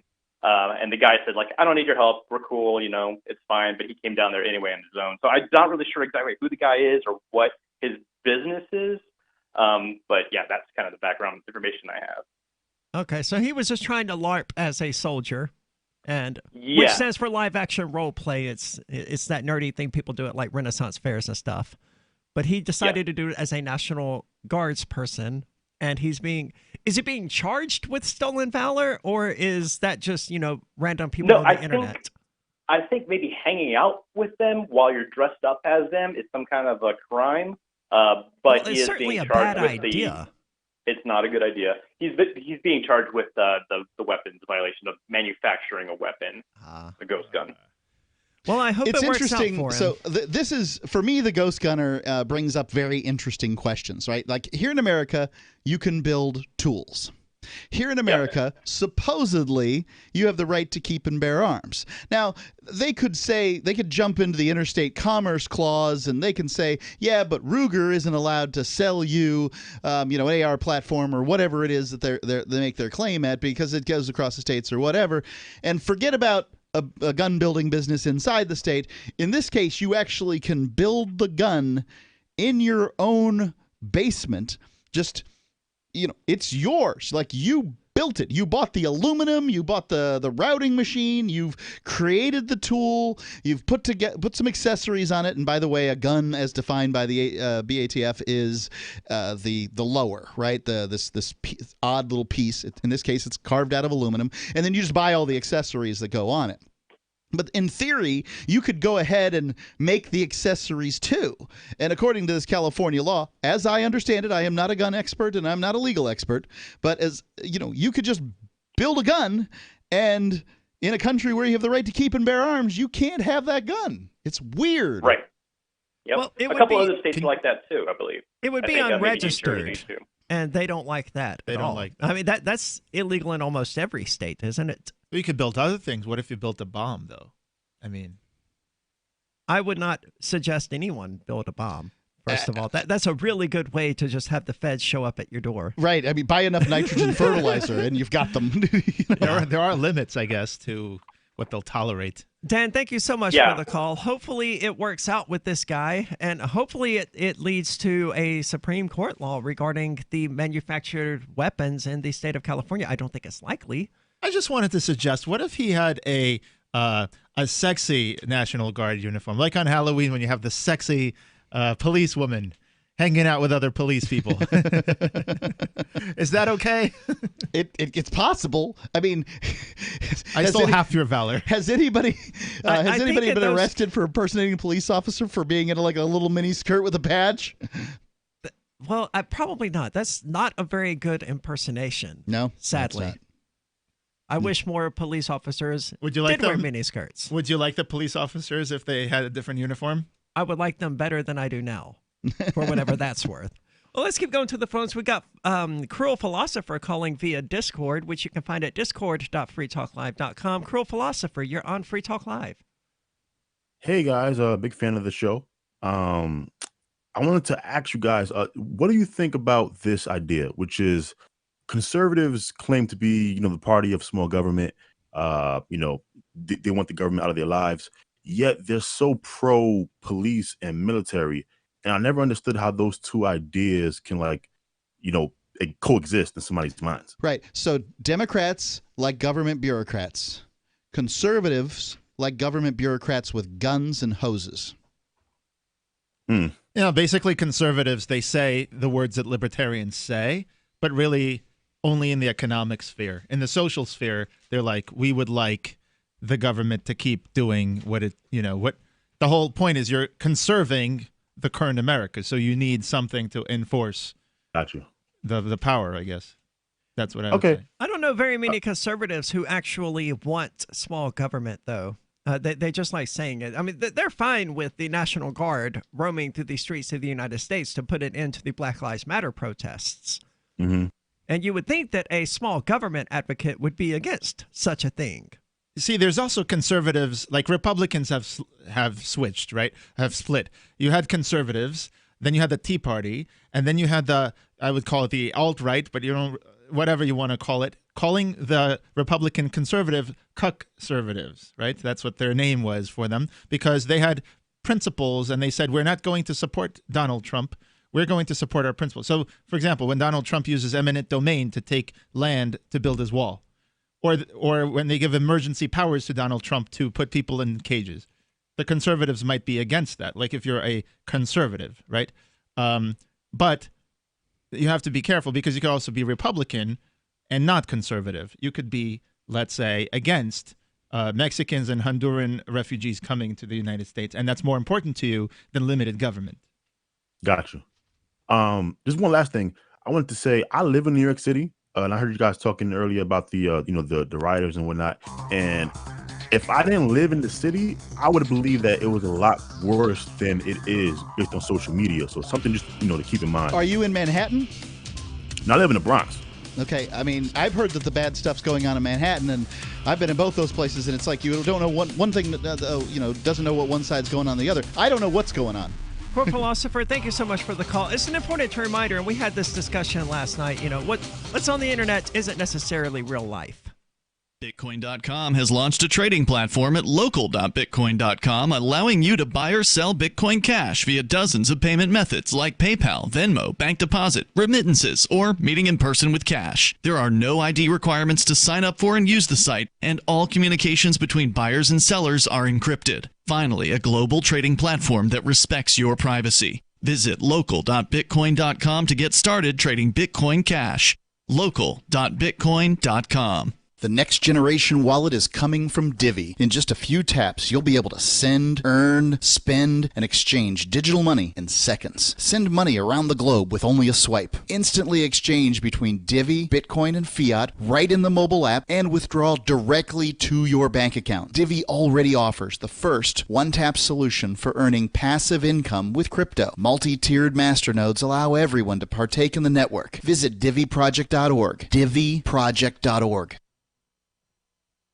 Excuse me, is this where I get a license to start a new business? I wouldn't be hasty. You have to get a license to go out of business, too, Oh, well, look, I've invented this little anti-gravity machine, see? Oh, is that why you're walking 2 inches above the floor? Oh, yes, it's very comfortable. It saves on shoe leather. Yeah, well, you have to fill out these forms and report to the Human Services Department of Manpower Orientation and register with the Fair Employment Practice Commission, the Wage and Hour Division of the Employment Standards Administration, the State Sales and Income Tax Division, the Internal Revenue Service, and the Social Security Administration of the Department of Health, Education, and Welfare, and, of course, OSHA. OSHA? I thought that was a little town in Wisconsin. You'll find out. Say, floating around like that could be dangerous. Have you checked with the Consumer Product Safety Commission? Well, not yet. Come to think of it, you actually are flying, aren't you? Look, you need to go over to the Federal Aviation Administration and the Transportation... It's very hard to get anything done these days if you're in business, but free enterprise built this country.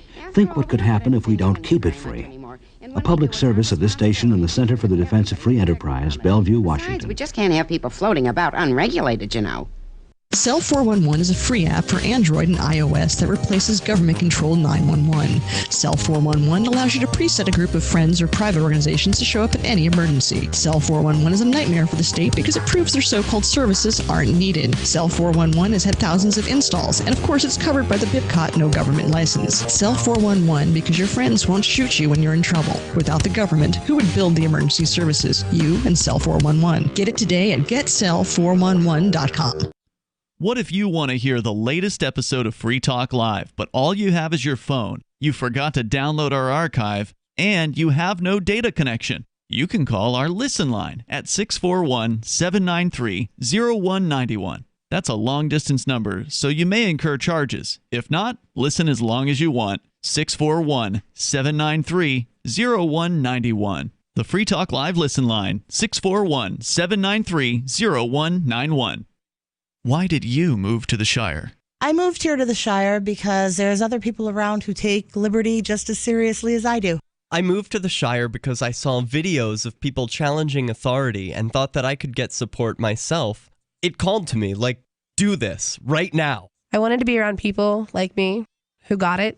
And once I got here, I knew there was nowhere else that I wanted to be. I've always wanted to change the world. So I moved to the Shire to join people who were actually working towards doing the same thing. The people here are awesome, loving, and positive. It was for the adventure and for the feeling of something important is happening here. And I just wanted to come to sort of be part of that. Visit ShireSociety.com to read and sign the Shire Society Declaration and learn the reasons why, if you love liberty, you should immigrate to the Shire. Plus, connect with others via the forum at ShireSociety.com. That's ShireSociety.com. Join the LRN.FM Discord for live chat 24/7 at discord.lrn.fm. That's discord.lrn.fm.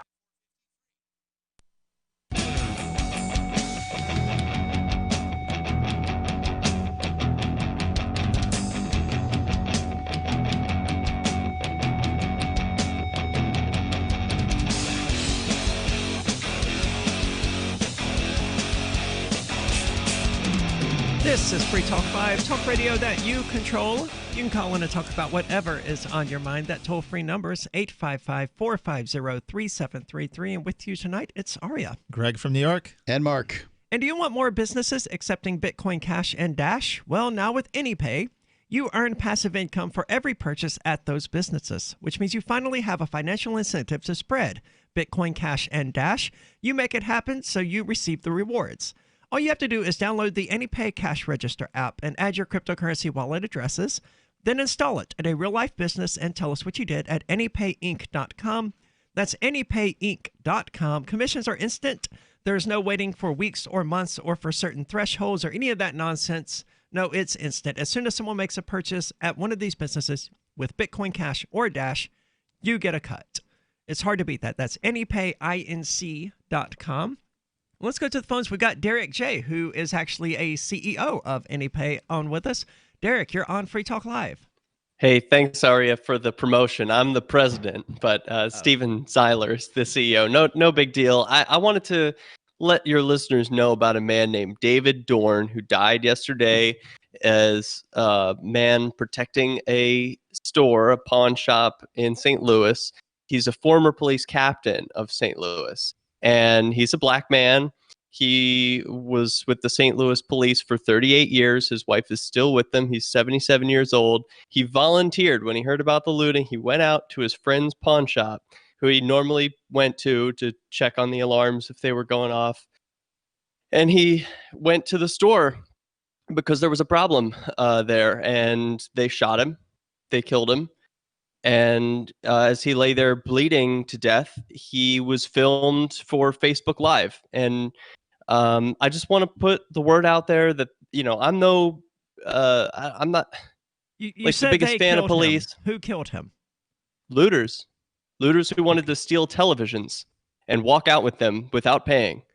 So, I'm not this big. People who know me from Victimless Crime Spree know that I've had my history with the police, but I want to put the word out there that there's good people out there who want to protect private property, and we should be supporting these types of people. The ones who want order, the ones who want private property to remain in the rightful owner's hands, the ones who want to protect people against violence, and the people who are doing violence against these people. You know, it doesn't matter what costumes they wear. You judge, you know, a tree by its fruits. Yeah, I would agree. Thanks, Derek, for the sentiment. I guess I will have to watch the video, although I'm told that it's pretty sad, and I don't particularly like watching things like that. Well, the news is out there, and it doesn't disagree with anything Derek J. said. I mean, basically, a former St. Louis police chief went to help guard his friend's pawn shop and was killed by looters, is a pretty accurate synopsis of the story. And, you know, I mean, look, I can be against police violence of unarmed people. I can be against looters. I can understand where protesters are when they say, "Hey, we feel like our lives are in danger." I can get all those things and all at one time. And I think it's a real shame that these looters are running under the cover of what's a pretty good protest. Well, let me play devil's advocate here and point out that, you never do that. Yeah, never. And pawn shops are generally sort of exploitative in their behavior, almost like cash advance places, right?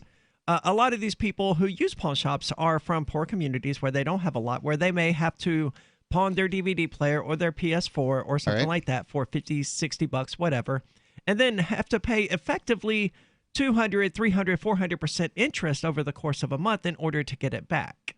And I realized they voluntarily agreed to make this transaction. They voluntarily agreed to take out the loan and all of that stuff. I'm not saying they didn't, but I understand why someone from a poor community who's working at a Wendy's or a Burger King or a Walmart or whatever, who has to pawn their PS4 and then pay 33% over that when they go to pick it up 30 days later, is upset with the business that didn't just charge them $2. So we have an interesting mix here, because you're talking on the one hand about non-aggression principle, right?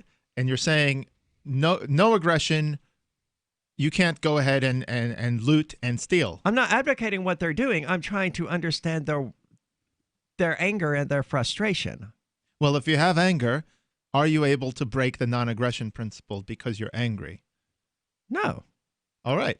I'm not saying they're righteous. I'm not saying they're justified. I'm saying I understand why they're upset. That's all I've said. Well, I understand, because people don't like the consequences of their actions. All you have to have done is had a kid, or frankly babysat a kid for a brief period of time, and you realize that people don't like the consequences of their actions. Sure. The reason that people have to go to pawn shops, even poor people.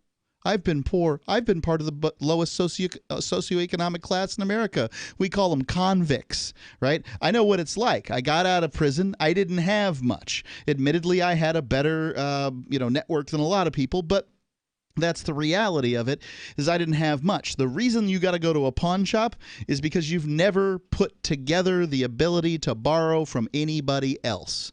And credit is a real part of the world, so of the world that we live in.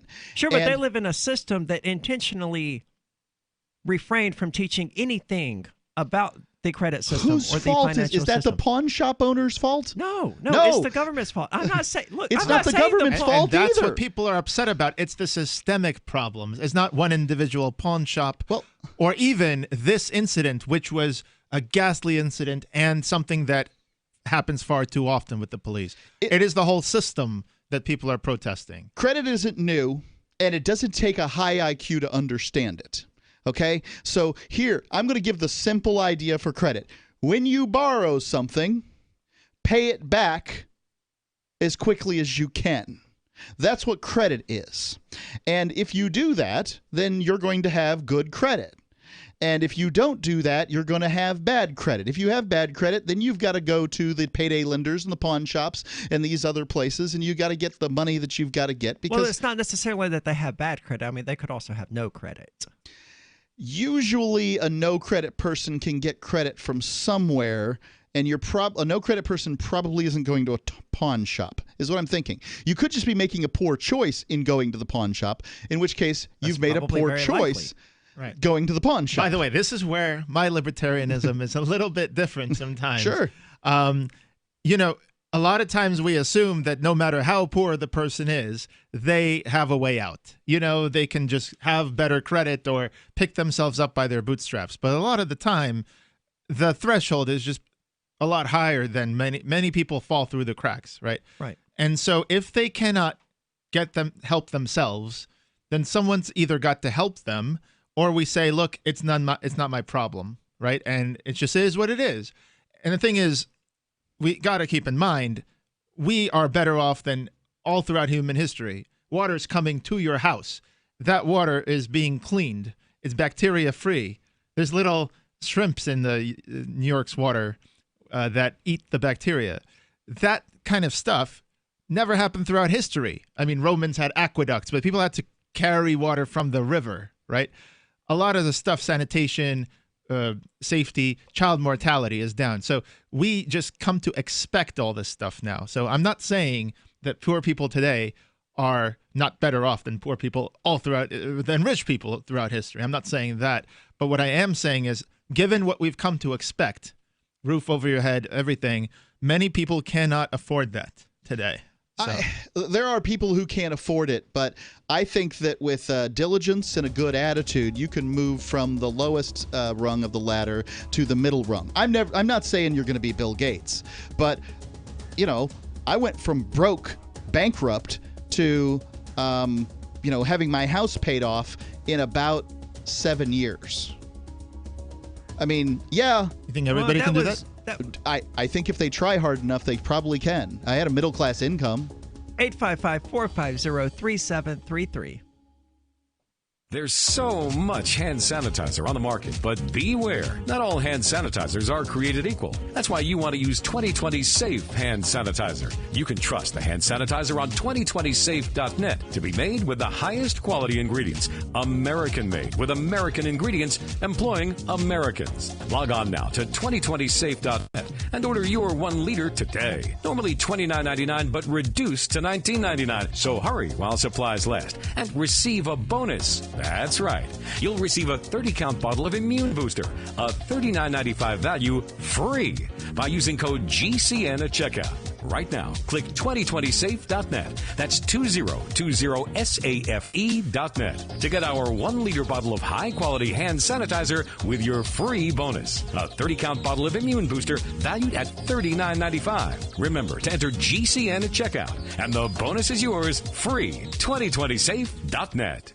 If you have diabetes and you're on Medicare, Medicaid, or have private insurance, you may qualify for a new continuous glucose monitor. Managing your diabetes is crucial to your health. The new CGM can automatically and easily help you manage your diabetes more effectively. And by using a CGM, you can eliminate the one thing most people with diabetes dislike the most: finger sticks. Now you can automatically manage your diabetes and end the painful finger sticks. Solara Medical Supplies makes it simple for you to have a new CGM. We'll do all the insurance paperwork for you and deliver the newest in diabetic care technology right to your door. Take charge of your diabetes today with the help of a new continuous glucose monitor. Call now to learn more. 800-547-5331. 800-547-5331. 800-547-5331. That's 800-547-5331.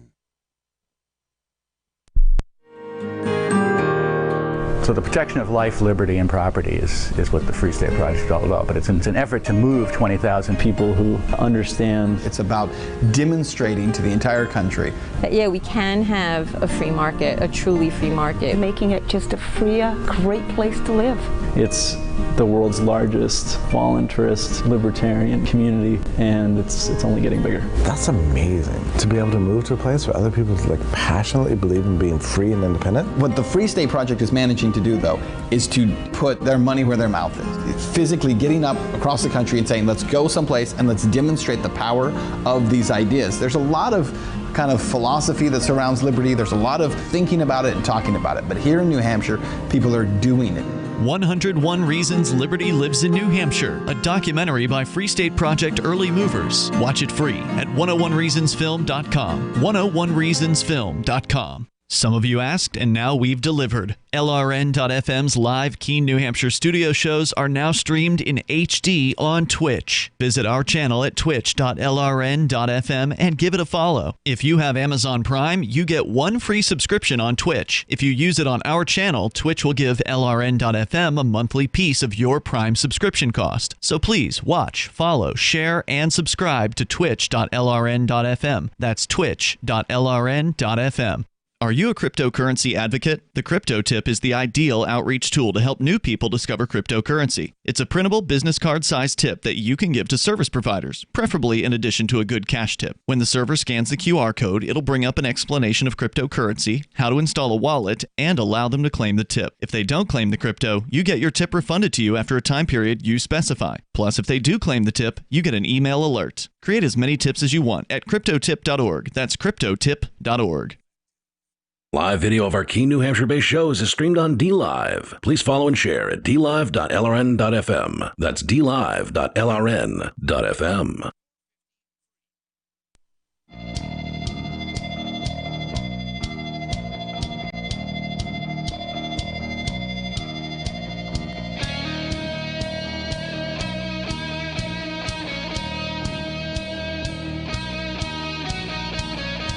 This is Free Talk Live, talk radio that you control. You can call in and talk about whatever is on your mind. That toll-free number is 855-450-3733. And with you tonight, it's Aria. Greg. And Mark. And Greg, you were talking about how the UBI may solve some of these problems of people who fall through the cracks in the financial system. Well, we were in the break just now. Because, I mean, the system that we have in place now, the Federal Reserve System, the loan-based currency, it's designed for people to fall through the cracks. It's a game of musical chairs, and sometimes someone just has to be left standing without a chair. I mean, it's the bank underwriters who decide who gets the money, which business gets the money, and that's how money is created in this country. Most of the money that's created in the United States is actually created through banks giving loans or financing something. That's how it originates, and it's originated. Originally, it was backed by some commodity like gold, something in the vaults of the bank. Now we're getting used to the fact that you just need an underwriter to kind of look at the business and say, okay, I can see this business bringing in a cash flow over the next 10 years to cover this loan, right? So there's obviously, if someone's going to fall through the cracks through no fault of their own, there should be a safety net so they at least have a roof over their head or food on, so they can get back up there.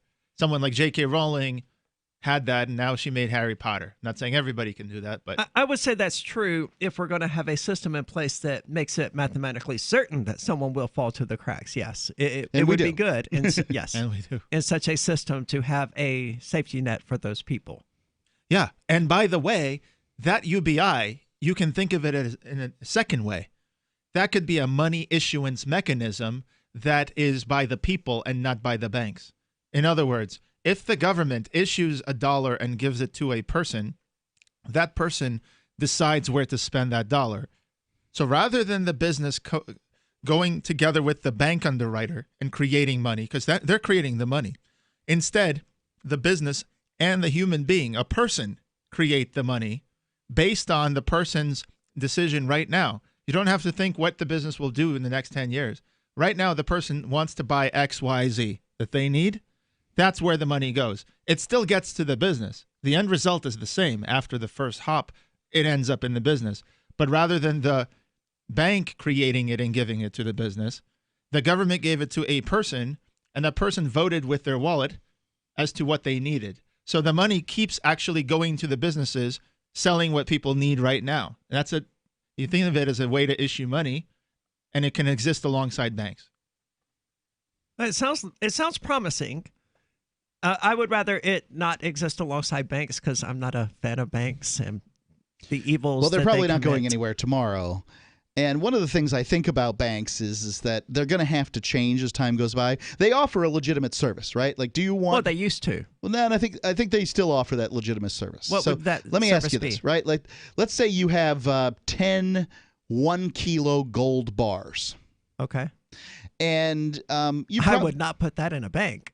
Where would you put it? Anywhere else. Well, I've got some questions. Don't let the government catch you with those gold bars. So, well, if I put it in a bank, they would immediately have caught me with them. Oh, yeah. If somebody finds out that you've got 10 gold bars, maybe they come to your house in the middle of the night with a gun. Sure. And maybe they get the drop on you because that's what happens when somebody comes to your house with a gun, right? Sure. Because you don't have yours ready. And then they say, we're going to go find those 10 gold bars. Uh-huh. And because you've buried them out back, now you have to go with them. Whereas you could say, they're at the bank and they don't open until 9 a.m., hot shot, so do what you want. I can't get them. You could say that. Yeah. But you've just gone on the radio and said, I would never do that. So maybe they don't believe you. I would never keep 10-kilo gold bars either. Well, I don't know what you would do. I'm just talking about a scenario.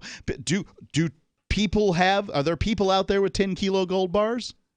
I could. Sure. The maybe. answer is yes. Know. Is it a good idea for those people to keep them in the brisker on their countertop in their kitchen? That's a better idea than entrusting even a single penny to the banking system in the United States. I disagree.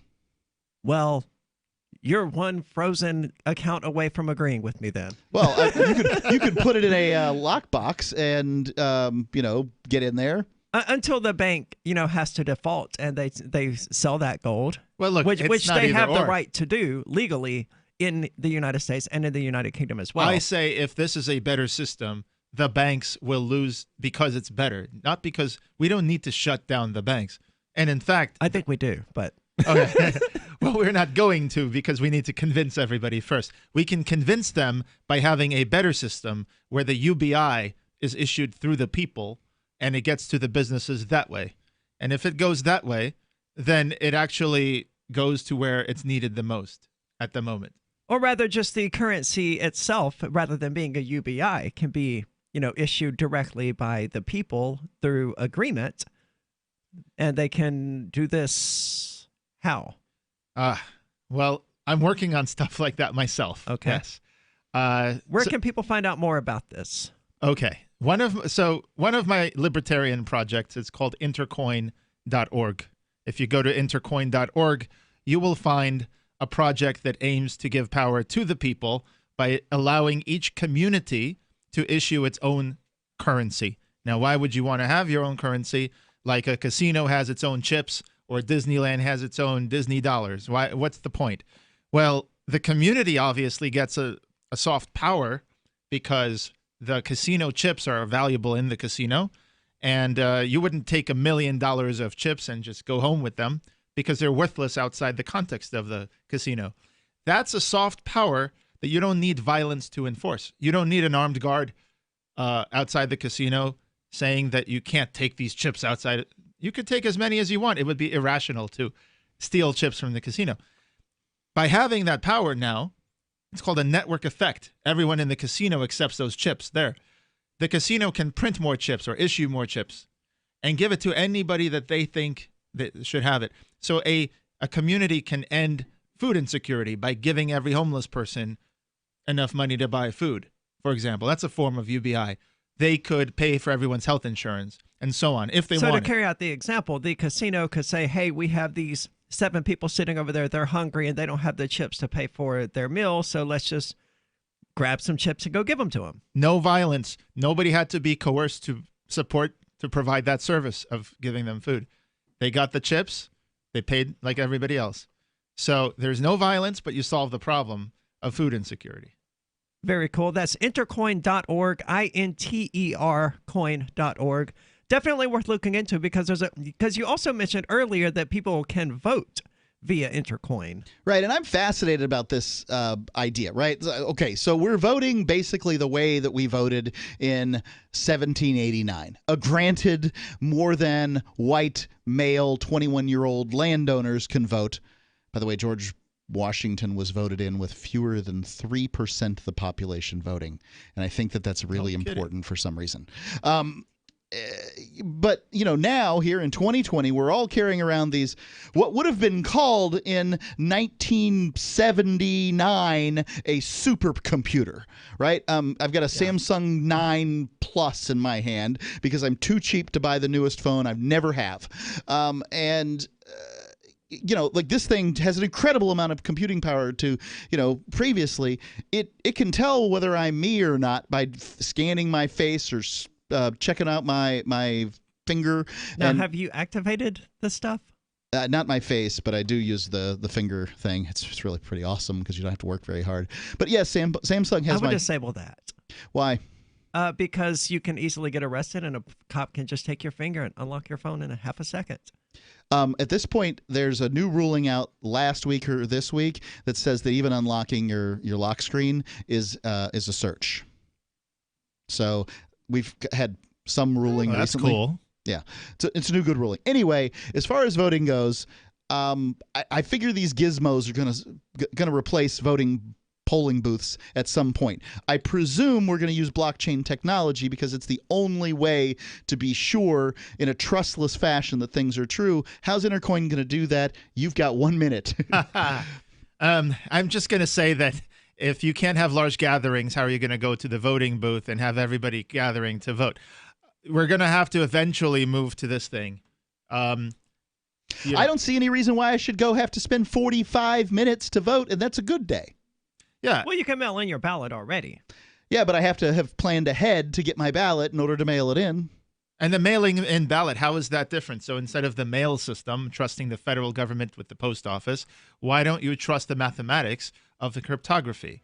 So I can get into it, but it's intercoin.org. You can go and find out more, participate in the project, possibly make big gains if you want to invest, but intercoin.org. When we get back, happy Pride Month. Police have opened fire on a gay bar because the owner was handing out water to protesters. 855-450-3733. Remember when you first heard about Bitcoin? How long did it take you to realize this little project would soon change the world? Do you kind of wish you had gotten involved sooner? Well, now's your chance to be part of the next revolution in money. Intercoin is working to finally make crypto go mainstream. It's designed to be scalable enough to support everyday payments and even elections without the state. Bitcoin was originally supposed to be a peer-to-peer cash system, the way we would all pay one another without having to trust any third party. But instead, over time, it mostly became a store of value. That's because every 10 minutes, the Bitcoin network must put all transactions into a block, and that block can only hold so much. If crypto is to become mainstream, for everyone to use it in everyday payments, we need a new architecture, one that's as secure as Bitcoin while being far more scalable. Check out intercoin.org to find out more and maybe pick up some of those coins for yourself. Do you want more businesses accepting Bitcoin Cash and Dash? Now with AnyPay, you earn passive income for every purchase at those businesses. Finally, a financial incentive to spread Bitcoin Cash and Dash. You made it happen, so you receive the rewards. Download the AnyPay Cash Register app and add your cryptocurrency wallet addresses. Then install it at a real-life business and tell us what you did at anypayinc.com. anypayinc.com. So you've heard all 3 hours of the latest episode of Free Talk Live, and you're still hungry for liberty-oriented audio content? Did you know that we have another 24/7 audio stream at LRN.FM? The Liberty Radio Network airs the latest episodes of some of the best liberty-oriented podcasts on the internet around the clock. In addition to recorded content, you'll also hear live shows like Free Talk Live, originating from our Keene, New Hampshire studio. So listen anytime at LRN.FM. That's LRN.FM. You're listening to the live edition of Free Talk Live. Hour number 3 is next after the news here on the Liberty Radio Network at LRN.FM. This is the Liberty Beat, your daily source for Liberty news and activist updates. Produced in partnership with the SNLS Network and listeners like you. Online at snlsnetwork.com. I'm Mick Murrow with your latest edition of the Liberty Beat. Gold is trading at $1,740, silver at $18.77, and Bitcoin is trading at $10,060. Today's gold, silver, silver, and Bitcoin prices are brought to you by Brave Botanicals. High-quality kratom and CBD at reasonable prices with excellent customer service. Brave Botanicals is activist-owned and mission-driven. The Liberty Beat and Brave Botanicals believe so strongly in the power of kratom, we're giving it away for free. Just go to libertybeat.news/free kratom. This is the Liberty Beat at snlsnetwork.com. In the news, the Kentucky National Guard fired live ammunition at a crowd while enforcing the recently imposed curfew in the very early hours of Monday morning, leaving at least one person dead. The Mind Unleashed reports the incident took place just after midnight, according to Louisville Metro Police Chief Steve Conrad, who said that the city's police were sent to a parking lot to break up a crowd along with the National Guard. The police and the National Guard claim they were shot at during the altercation, but they have given no proof to support those claims. Meanwhile, amid racial unrest across the nation, President Trump on Monday declared himself the president of law and order and threatened to deploy the United States military to American cities to quell a rise of violent protests. Earlier, he spoke to governors on a video teleconference with law enforcement and national security officials, telling the state leaders they have to get much tougher, criticizing their responses. Ever wonder where we find all the news to report right here on the Liberty Beat? Visit snls.news to get the world's most censored media published all in one place. Save yourself from the endless time spent searching for reliable alternative media. SNLS News makes it quick and easy. No ads, no clickbait, just raw headlines, 24 hours a day. Visit snls.news and get informed today without the corporate media spin. Your news now continues. George Floyd, who died after being choked by Minneapolis police officer Derek Chauvin last Monday, succumbed to asphyxiation as a result of Chauvin's actions. That's according to an independent autopsy ordered by his family. The Free Thought Project reports the findings of the autopsy, carried out by medical examiners Dr. Michael Baden and Dr. Alicia Wilson, differ from those of the Hennepin County, Minnesota medical examiner, who examined Floyd's body before Chauvin was charged with murder on Friday. Floyd's apparent murder shocked the nation, with a video showing the last agonizing 8 minutes of his life, triggering protests and riots across the U.S. Nearly a week later, the protests have escalated into full-blown anarchy, looting, and arson. People in a number of international cities violated bans on large gatherings over the weekend to show solidarity with protests against police brutality that have exploded in at least 140 cities across the United States. The Free Thought Project reports political leaders overseas condemn the killing of George Floyd, who died after now former Minneapolis officer Derek Chauvin pressed his knee into Floyd's neck for over 8 minutes, while the man was unarmed and handcuffed, and his onlookers pleaded with Chauvin to stop. An estimated 1,500 people in Berlin marched Sunday, a day after more than 2,000 people gathered outside the U.S. Embassy, where they chanted Black Lives Matter and held pictures of Floyd. In England, officials Friday denounced the arrest of CNN correspondent Omar Jimenez and his camera crew as they reported on the protests in Minneapolis. Michelle Bachelet, the High Commissioner for Human Rights at the United Nations, called on the United States to take serious action to end police killings of civilians, which happened nearly 1,100 times in 2019. Support for the Liberty Beat is brought to you by the Homestead Guru. The Homestead Guru is an educational website offering tips, tools, news, stories, and commentary on everything homesteading. Topics include green homes, gardening, animal husbandry, do-it-yourself, home remedies, alternative energy, survivalism, unschooling, and more. Those details are found online at thehomestead.guru. This is the Liberty Beat, powered by the SNLS Network at snlsnetwork.com. I'm Mick Murrow, reporting for the Liberty Beat, reminding you, spread liberty with a smile. Welcome back to the ONN Presidential Democracy Kiosk Debate. If you're just tuning in, tonight, in an historic first, Americans can ask any question at any time just by stepping into one of the thousands of Democracy kiosks we've placed in front of 7-Elevens across the country. Decatur, Illinois. Let your voice be heard. Hi, everybody. My name's Joe Crawford, and my question is, how many taco and cheese taquitos do you think I can eat in 60 seconds? Kevin, have we screened all of these? We haven't? But we can? We can't. Great.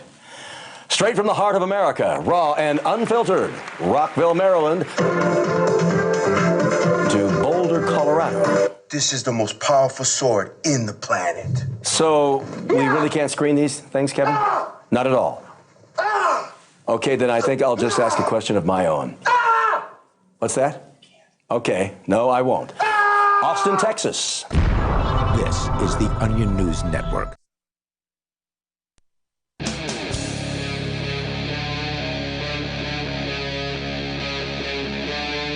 Free Talk Live.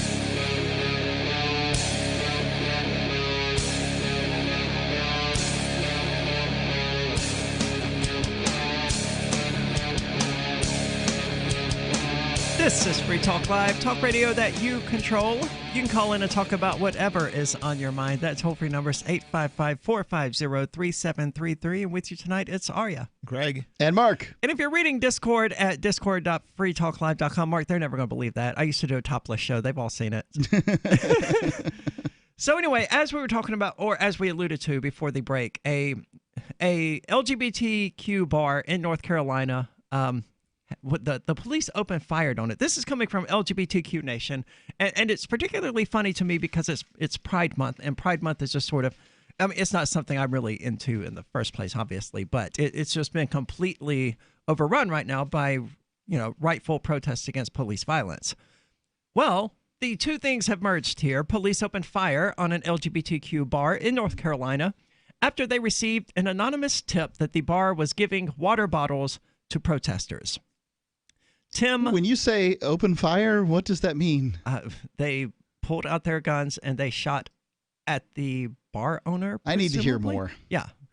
So Tim Lemuel is the owner of the Ruby Deluxe in Raleigh. He said that on Saturday night, his business was vandalized with a white supremacist symbol, and the bar's glass doors and windows were broken. So on Sunday evening, he decided to stay at his business, in part to deter vandals. He also set up a first aid station for people who needed medical attention, washing tear gas and pepper spray out of people's eyes and handing out water bottles and granola bars.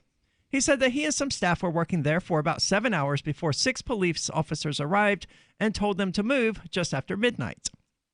"This is my business," Lemuel responded in a video that has since been posted online. "I rent this space."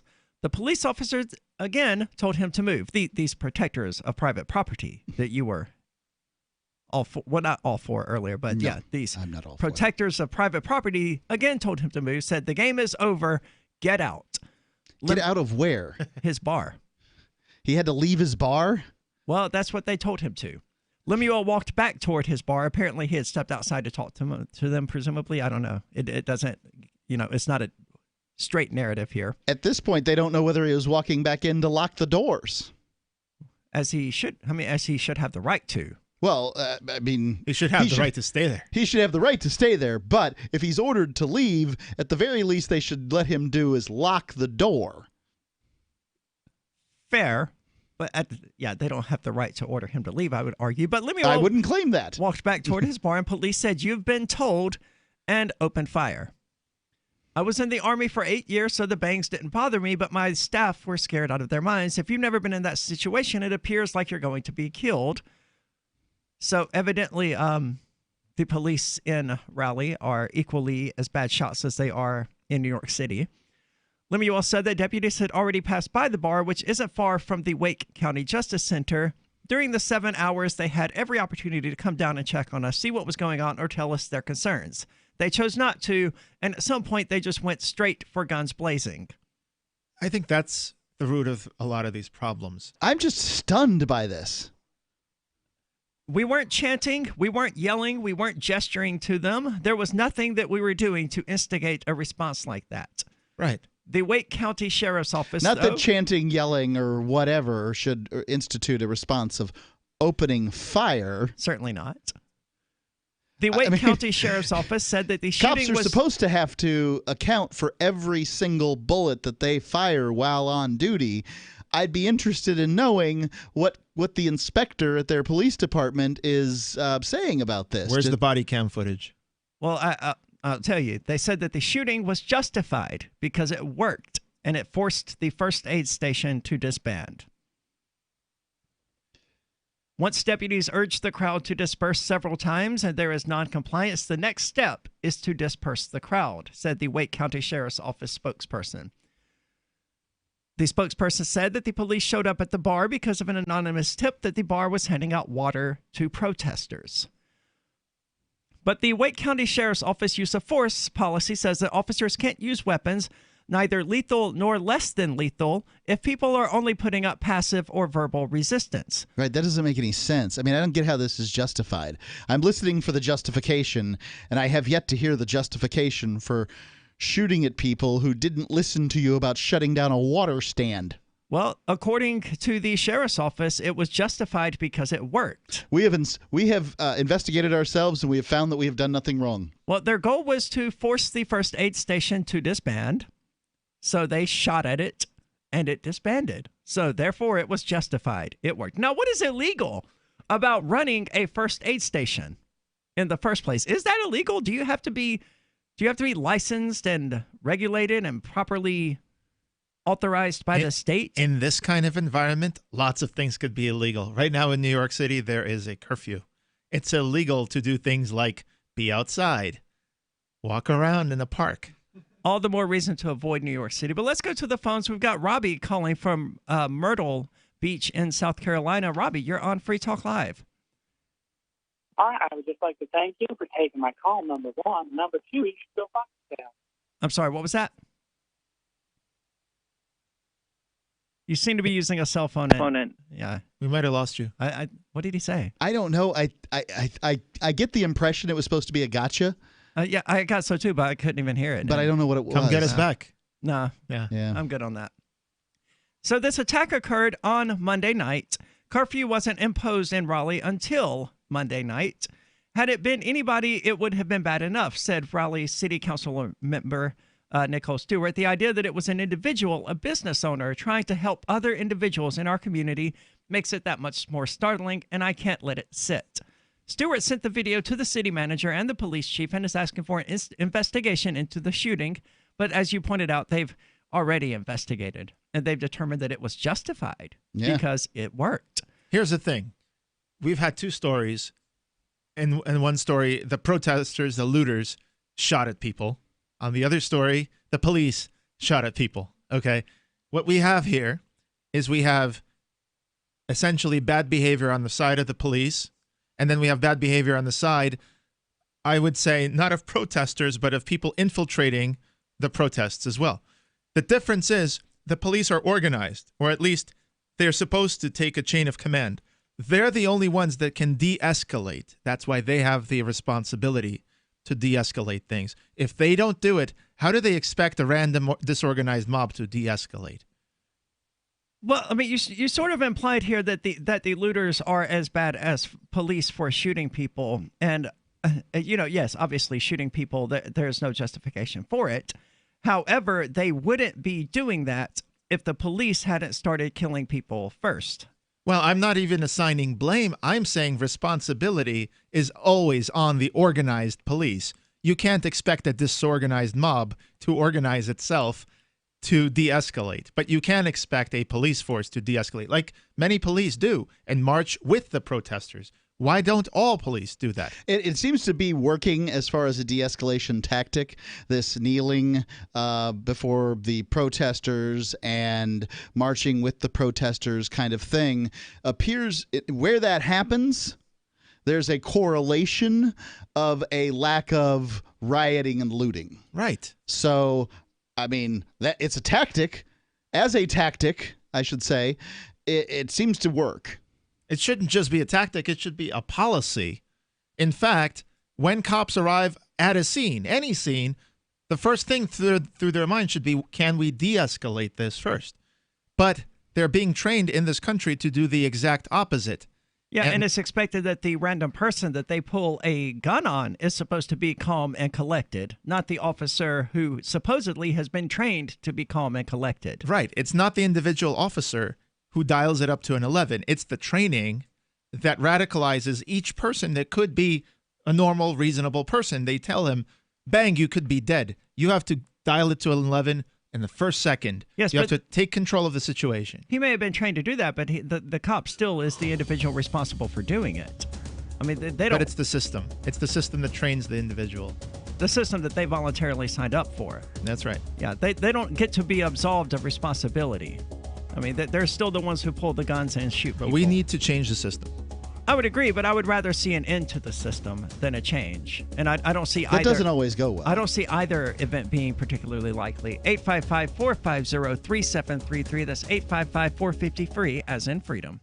This COVID-19 thing has turned the world upside down. Regardless of what you believe about it, it has changed our lives. But what's not changed is that if you own a business, you need to advertise to reach new customers or clients. Our audience is not the kind to stick their heads in the sand during a crisis. They are fully engaged and more active than ever. Special advertising packages are available to you to help you not just recover, but thrive. Email my sales manager, Matthew at freetalklive.com.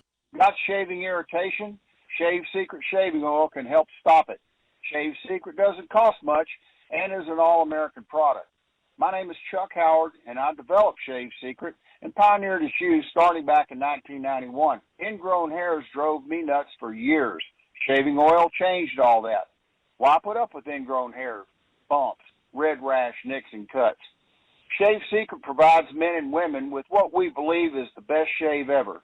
Our proprietary blend of 100% natural base and essential oils, plus a hint of menthol, was designed to help eliminate shaving irritations like ingrown hairs, bumps, red rash, nicks, and cuts. We'll lose those shaving irritations. Available at Super Walmart, H-E-B, Wegmans, Giant Eagle, Discount Drug, Navy and Marine Exchanges, Amazon, and ShaveSecret.com. Use the code FTL for Free Talk Live and get a discount. Shave Secret, the best shave ever. Bitcoin.com has launched a trading platform at local.bitcoin.com, allowing you to buy or sell Bitcoin Cash via dozens of payment methods like PayPal, Venmo, bank deposit, remittances, or meeting in person with cash. There are no ID requirements to sign up for and use the site, and all communications between buyers and sellers are encrypted. Finally, a global trading platform that respects your privacy. Visit local.bitcoin.com to get started trading Bitcoin Cash. local.bitcoin.com.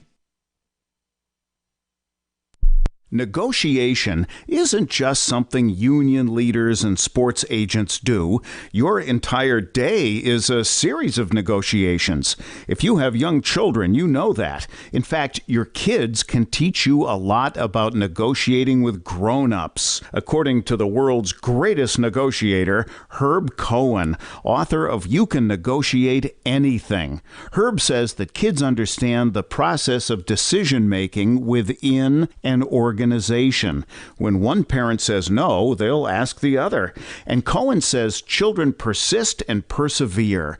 And like smart negotiators of all ages, kids know that no is an opening bargaining position. With money and attention so scarce now, effective communication skills have never been more important, especially if you're a job seeker. For more tips, hit survivalspeech.com. I'm Holland Cook. If you want to know the latest about Free Talk Live before we go on the air, all you need to decide is how you want it delivered. It's your choice. Visit news.freetalklive.com to receive our usually weekly news updates by email. Plus, we have a Twitter account at twitter.freetalklive.com, and you can follow us on the decentralized Mastodon platform at toot.freetalklive.com. So please follow us at toot.freetalklive.com and sign up for our emails at news.freetalklive.com. Should you be able to earn an honest living free from senseless government interference? The Institute for Justice thinks so. That's why we've spent years defending hard-working men and women from pointless government regulations. Nationwide, IJ has created opportunity by reducing government power, but there is still more work to be done. Visit our website today at ij.org. Let IJ take care of the government so you can take care of your business. You're listening to the best liberty-oriented audio streamed around the clock, on the air, and online. This is the Liberty Radio Network at LRN.FM.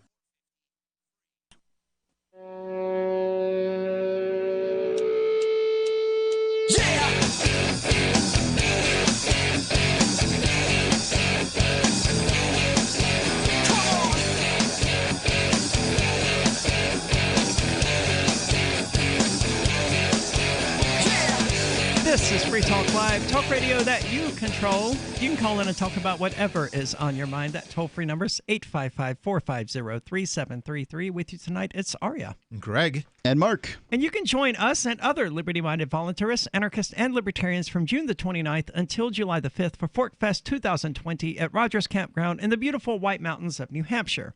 Fork Fest is happening the week after the Porcupine Freedom Festival. And Fork Fest is decentralized, which means that no one is in charge. It also means there's no ticket cost. Just reserve your camping site, RV site, or motel room with Rogers Campground for June the 29th until July the 5th. And where better to celebrate Independence Day than around other freedom-loving activists in the Shire. You can just relax and go camping, or you can create whatever experience or event you'd like others to have. But if you're planning an event for Fork Fest, be sure to let others know in advance. You can connect with other Fork Festers via the unofficial Telegram chat or the ForkFest forum. Links to those are on the unofficial website, forkfest.party. Again, that's forkfest.party. And let's go to the phones. We're pretty sure this is James from Arizona. James calling from the Grand Canyon. You're on Free Talk Live. Yeah, and I'm on the side of a cliff that I'm the only one here because I'm the only one that has the balls. It would be such a shame if you had an accident. It's like I know you are not calling or speaking to me from a church of love. You're a POS. Just as you're not... I'm a point of sale? Excuse me, let me catch my breath. I didn't expect somebody to take my call. Why are you out of breath, James? Yeah, it's because I'm going on a 90-degree angle. Something you couldn't do. And ironically, the only person... You're calling at a 90-degree angle? He's right. Yeah, you got to use your hands to climb up a mountain. How are you holding the phone? Hey, Greg, I don't know what loser you are, but I recognize your voice from listening to the show. I appreciate it. I carry it with me. James, how insane are you that you expect me to believe that you are right now climbing up the side of the Grand Canyon? If he is climbing up the side of the Grand Canyon, how crazy is it to call and harass people while you're doing it? Like, enjoy the view, dude. No, this is amazing. He thought of you calling from the Grand Canyon. Millionaire. He is crazy no matter which of these scenarios is true. Yeah. It's 100% true, as I always tell the truth. Unlike the loser you're looking at that you take afterwards, you lie with which the ease you breathe, and you don't care about the truth. Okay, James. Thanks for the call. Have a good night. I was going to listen to more of that. Mike from Goldwater, Washington. You're on Free Talk Live. Hold on, I'm climbing up Mount Si right now in my wheelchair. You know what? I'm also my goodness, the Grand Canyon right now. now. You point of sale. You filthy points of sale. Hey, listen, I heard later last night after your show from. It seems like any criminal lawyer knows that this third-degree murder would be the way to actually, whatever they call it, prosecute this officer. Second and first degree, there's like this humongous chance that it will be an acquittal. And if that happens, I would suggest for those that are going to go peacefully protest, bring some hot dogs. Because if they acquit this guy, it's almost like they are deliberately over trying to charge him with what will not stick. And then he's going to, like, they're deliberately going to create more trouble when they could get him on third degree without question. But now he might get acquitted, probably will.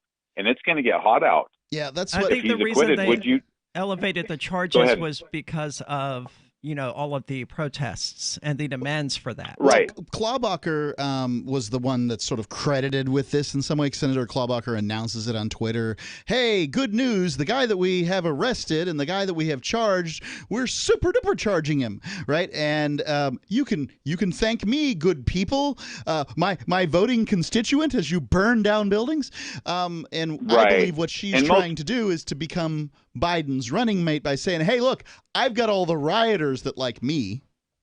Right. I mysteriously care about racial tension in the country. But I think what's really going to happen is that most people think that second and first is the way better because we don't know. We're not lawyers. We just think number one is the way to go. And I think it's going to backfire. I hope not. But boy, I'm glad I live in Gold Bar. It's quiet. To stick here, I believe what they have to do is they have to prove that whether he had premeditated. First degree murder requires premeditation. Second degree murder requires intent. Okay? So you have to... It's really hard to argue that you accidentally strangled someone to death by holding your knee on their neck for 9 minutes. If you've held your knee on the neck of 10 people and the 10th and the 11th one dies, it's pretty easy to argue that this system, although it is not allowed by police departments to be used, is not an intent to kill. Anyway, thank you, everybody. Yeah, thanks for the call, Mike. I don't know. As you pointed out, though, most people are not attorneys. They don't know the difference between second degree, first degree, third degree murder. I don't. I don't think third degree murder even exists in most places. This is, frankly, and I said it all along, this is manslaughter. And people don't like to hear that. It's like manslaughter means that they get a parade and they don't ever have to go to jail and nothing bad ever happens. Are you kidding? Manslaughter is punishable by up to 10 years in prison. What do you think it's like to be a cop in prison for 10 years?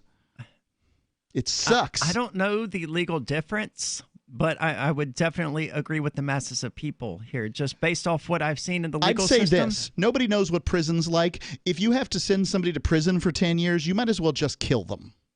I mean, prison's a miserable place designed to turn, whether you like it or not, designed to turn somebody into a lifelong criminal. Anybody who does 10 years and walks out and doesn't commit crimes, ought to get a freaking medal. And that's, again, the system, everything about the system, the prison system, the fact that the cops get convictions at a lower rate than regular people, the fact that the prosecutor's on the side of, what is it? Regular person gets 99% conviction rate with the grand jury. Cop doesn't get that. Then you've got the... well, of course not, because the cops, the prosecutors, the district attorneys, the judges, the people who write the laws, they're all on the same side. Exactly. You've got a system of who's watching the watchers. Well, the people, the watchmen, they're just above the law sometimes. And it's a weird thing. They're only getting in trouble with qualified immunity if they should have known that what they're doing is against a clear law. So there was a case recently where they took stuff out of a house. They just straight up stole it, but they didn't. They got qualified immunity. Why? Because they said it was the police department that confiscated it, and they stole from the police department, technically. So therefore, it's an internal matter. See, but it was the guy's stuff. Yeah. Anyway. Which he's never going to get back. Probably not. Probably not. So I'm not a fan of cops. Badges don't grant extra rights. No, they don't. But cops think they do. I think that everybody thinks that. Here in America, they do seem to grant extra rights. They shouldn't, but they do. I can't kneel with my knee on someone's neck for 9 minutes until they die without being charged with some sort of murder charge or even a manslaughter charge. Because let's not forget here that the charging of these police officers, that's rare. It has historically not been happening in the United States. 855-450-3733. That's 855-450-FREE, as in Free Talk Live. Did you know you can support freedom of speech by just visiting shop.freetalklive.com? You'll see links to Walmart, Omaha Steaks, Newegg, and more. Every day, Free Talk Live is at the forefront of the liberty movement as the biggest liberty-oriented talk show in the world, giving you a platform to be heard on any topic. Get listener-only specials without doing anything other than an extra click. Visit shop.freetalklive.com. Use the links and buy what you'd be buying anyway. Take action now. Save and support freedom. Visit shop.freetalklive.com. The next generation wallet is coming from Divvy. In just a few taps, you'll be able to send, earn, spend, and exchange digital money in seconds. Send money around the globe with only a swipe. Instantly exchange between Divvy, Bitcoin, and fiat right in the mobile app and withdraw directly to your bank account. Divvy already offers the first one-tap solution for earning passive income with crypto. Multi-tiered masternodes allow everyone to partake in the network. Visit DivvyProject.org. DivvyProject.org. Free Talk Live. It hasn't been unheard of for the police to insert an instigator. These are things they do, believe it or not. They'll have a plainclothes officer go into the protest and act as though he's one of the protesters, and then the plainclothes officer will start something with another one of the police. Oh, come on. This sounds like a conspiracy theory now. This is not a conspiracy theory. These are confirmed occurrences. Let's give the cops a benefit of the doubt and say it really was some instigator starting stuff with the cops. Does that mean that it's appropriate to flush every single person out of the park with rubber bullets, tear gas, and other sorts of offensive devices? Doesn't seem like it to me. Would it make more sense to stop the person who's instigating, to, put a stop to those specific individuals? Free Talk Live, 7 nights a week from 7 to 10 Eastern, live on the Liberty Radio Network at LRN.FM. Bitcoin.com has launched a trading platform at local.bitcoin.com, allowing you to buy or sell Bitcoin Cash via dozens of payment methods like PayPal, Venmo, bank deposit, remittances, or meeting in person with cash. There are no ID requirements to sign up for and use the site, and all communications between buyers and sellers are encrypted. Finally, a global trading platform that respects your privacy. Visit local.bitcoin.com to get started trading Bitcoin Cash. local.bitcoin.com. LRN.FM now has a Discord. Discord is a free text and voice chat platform, and we now have our own server with a bunch of channels at discord.lrn.fm. You can join other listeners as they chat about various things during our live shows, or anytime, day or night. Discord software is available cross-platform, so you can have it on whatever device you want and take your chats anywhere. Join our Discord at discord.lrn.fm. That's discord.lrn.fm. The political world is a maddening cesspool of corruption and lies. Nobody tells the truth. Nobody keeps campaign promises. Nobody obeys the Constitution. Nobody puts the people first. How can we ever escape this web of tyranny? Vote for nobody. Hi, my name is Nobody. I'm running for governor of New Hampshire because nobody knows how to live your life better than you do, and nobody deserves that kind of power. I want to put you back in control of your money, your lifestyle, your work, your body, and your life. Nobody should rule you but you. New Hampshire convicts many people of so-called crimes that should never have been prosecuted. If elected, I will pardon every victimless crime in New Hampshire history. This includes drug, gambling, prostitution, gun, and driving offenses. Nobody should have a criminal record when they have not harmed anybody. Wouldn't it be nice to have nobody telling you what to do? Learn more at electnobody.com. electnobody.com. Do you love Twitter? Make sure you favorite the LRN.FM Twitter account so you can receive our tweets at twitter.lrn.fm. That's twitter.lrn.fm.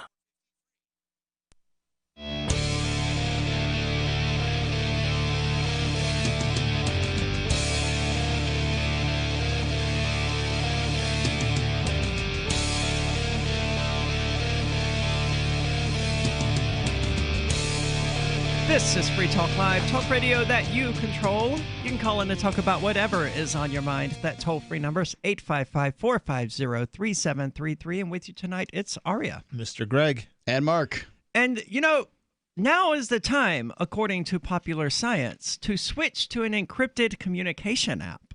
I love everything about this article because I'm always so happy when I meet people and I get their number and I start texting them and, oh, look, Signal just notified me that this message was encrypted. Thank you, other person on the other end who isn't involved in the anarchist or libertarian or cryptocurrency communities, but who is encrypting their messages anyway. It's great. Yeah, I think we need mass adoption for crypto. And the problem has been that it's been niche projects. Yeah. But we need to have Facebook Messenger, etc. They're all being encrypted, but we have to take their word for it. Yeah, it's just, we got to have open source software with encryption. I assume that everything that I send via Facebook is, being monitored because it's Facebook. And they also make a big show of it. You never know. They could be saying, oh, no, we can't decrypt this. Or meanwhile, that's exactly what they want you to think. The awesome thing about Signal is that it doesn't matter whether or not the other person uses it. I mean, it can work just fine as your standard SMS you can just messaging. use it to text. Yeah. But if the other person does have Signal, it will encrypt those messages. You can send, pictures, whatever, all of it encrypted end to end. No one else can read them except the person who you sent your message to. Exactly. So you may not have heard of the app called Signal or Wire or Telegram or Keybase or any of these other platforms that allow encrypted, secure messaging.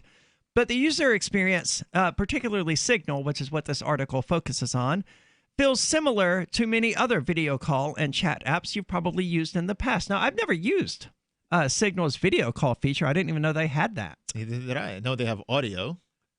Yeah, and I know that Telegram encrypts calls. I don't think it just encrypts generic messages from one person to the other unless you make a secret chat. Is that correct? Yeah, but you may not know this, but the web, every web browser today supports end-to-end encrypted video chat. It's called WebRTC, stands for Web Real-Time Chat, and it's a technology that's open. So not just Signal, but any web developer of any website can put some JavaScript, and suddenly you can communicate with other people on that website totally end-to-end encrypted. It's available to everybody now. That's a really cool feature. Yeah. I wasn't aware of that. So in recent years, Signal has become a go-to tool for journalists and for others who want to ensure the privacy of their communications. With more chat app options than ever vying for space on your phone, paying attention to privacy is extremely important. What always gets me about people is asking me if I have WhatsApp. No. Why in the hell would I have WhatsApp? Well, you don't even have to be paranoid or privacy-minded to know that WhatsApp is is owned by Facebook. Awful. Well, I don't know if it's awful or not, but I know it's owned by Facebook, and that's about all I need to know about it. And However, I also use Facebook Messenger. I don't use Facebook Messenger. Won't put that crap on my phone. But I use it to message people who I am friends with on Facebook. Right, I got it. I'm not saying you're a bad person. I'm just saying I won't put it on my phone. Well, I feel bad for doing it. That invasive little. I have a question. It's like a Why tick. does one company need two messengers? I never understood that. Well, WhatsApp developed itself as a competitor, and they just bought it. They bought it. in Sure, order they to stop bought it, but like, why did they not merge the two, networks? Like, what's the point of having two different apps? Like, It's probably some just too antitrust big nonsense and difficult to do. I have WhatsApp because.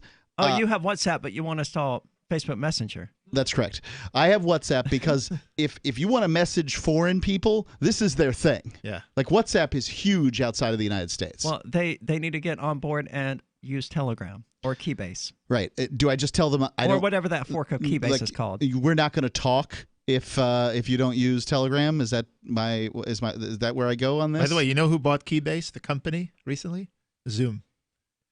I knew they had been purchased by someone, but a fork of Keybase came out. Now it got forked. Yeah, every time MySQL got bought, they made MariaDB, which is a fork of. It always gets forked once it's bought. Do you know anything about the fork of Keybase? Because I still haven't migrated off of Keybase now that it's owned by Zoom, of all people. I'm not a big fan of Zoom. If a tech company was going to buy Keybase, I would be more comfortable if someone like logged me in rather than Zoom. But I would rather they just not have been bought out entirely because it was such a great idea. Verifying your online presence, invaluable. One part of capitalism is it's owned by a group of people, and now they're probably going to shut down most of the Keybase. But the part that's not capitalism is the open source part. That's how it was able to get forked, and the information's out there. Nobody owns it. There's no ownership, and that's what leads to everybody being able to use it, just like the web. So yeah. Keybase, if they developed it and kept it, humanity would not be able to have forked it right now. Yeah. What's frustrating about the whole thing with Keybase is that this happened like weeks after everyone here in the Keen crypto community, in the New Hampshire crypto community, created Keybase accounts and shared them with each other and friended each other. Now, Mark, you probably weren't a part of this, and followed each other and all parties. of that. And just a few weeks later, it gets bought out by Zoom. Very frustrating. Yep. Chinese government. But there is a fork of it now that I have to look into at some point. Look, Netscape was killed by Internet Explorer. Yeah. And instead of just dying, they gave away the code. Again, no ownership. So we got Mozilla Firefox based on that.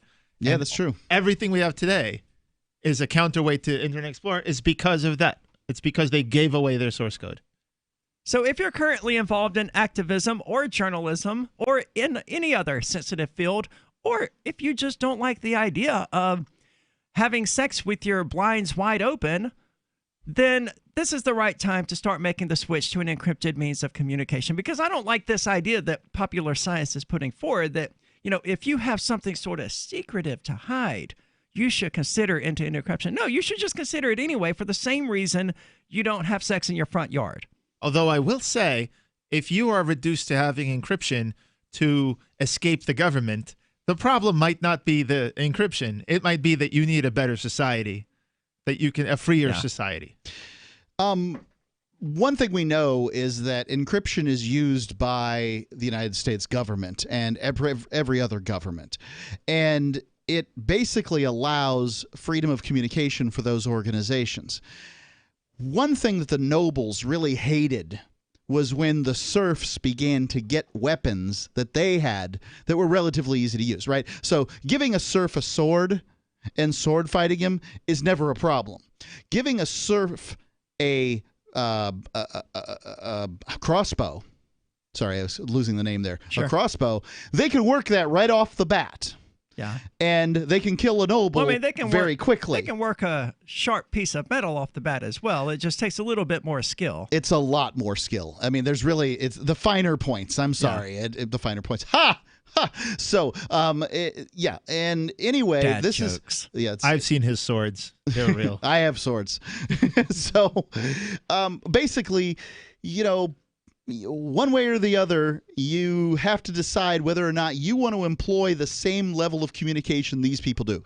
Using something like Signal or Telegram or a variety of these apps that are known to be more secure than just whatever you're using, text.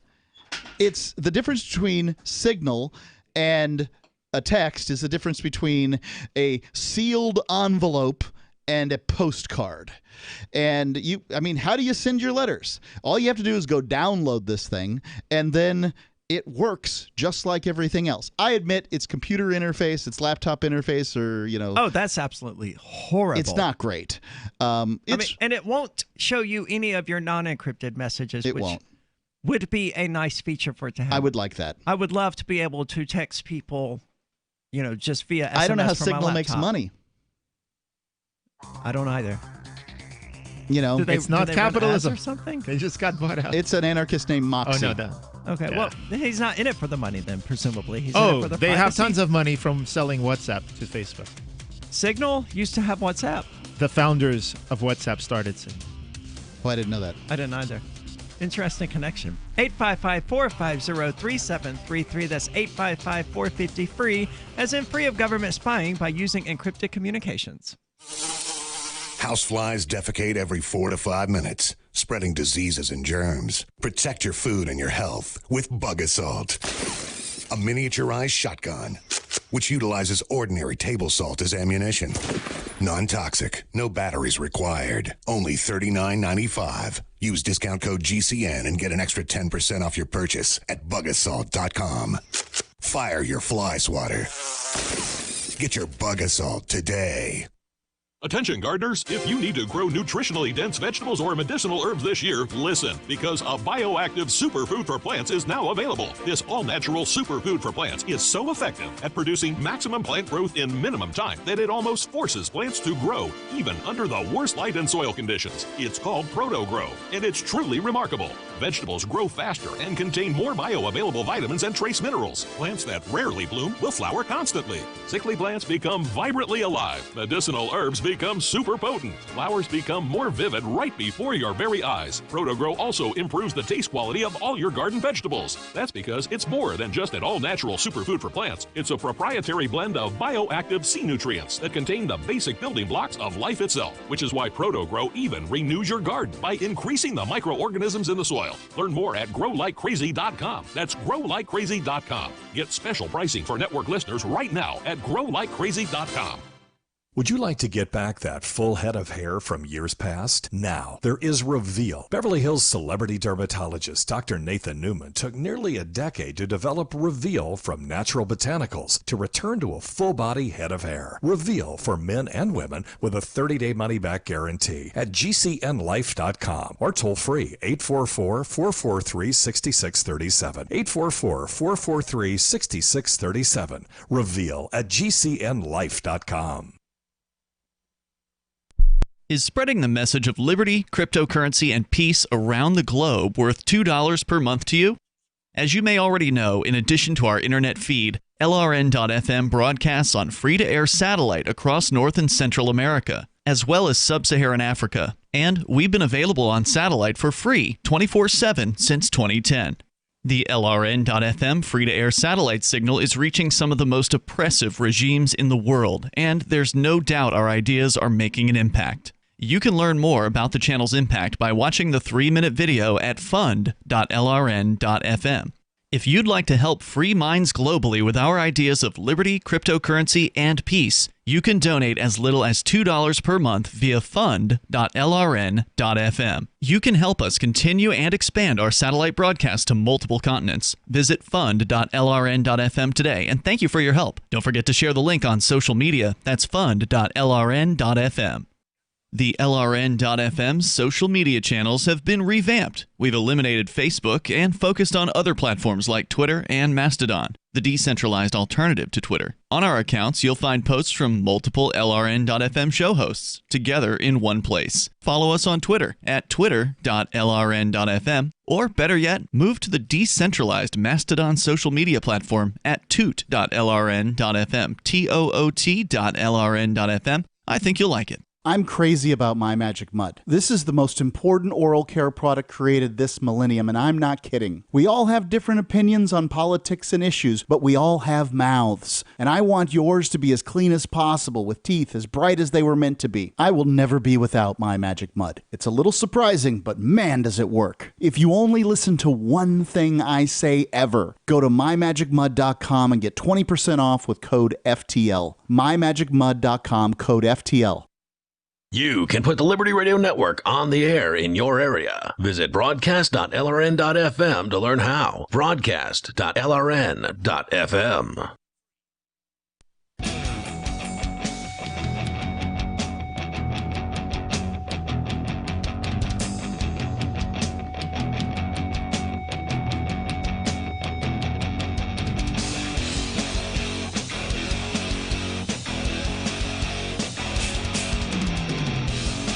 This is Free Talk Live, talk radio that you control. You can call in and talk about whatever is on your mind. That toll-free number is 855-450-3733. With you tonight, it's Aria. And Greg. And Mark. And I want to say thank you to Reasonable Voice, who is tonight's amplifier.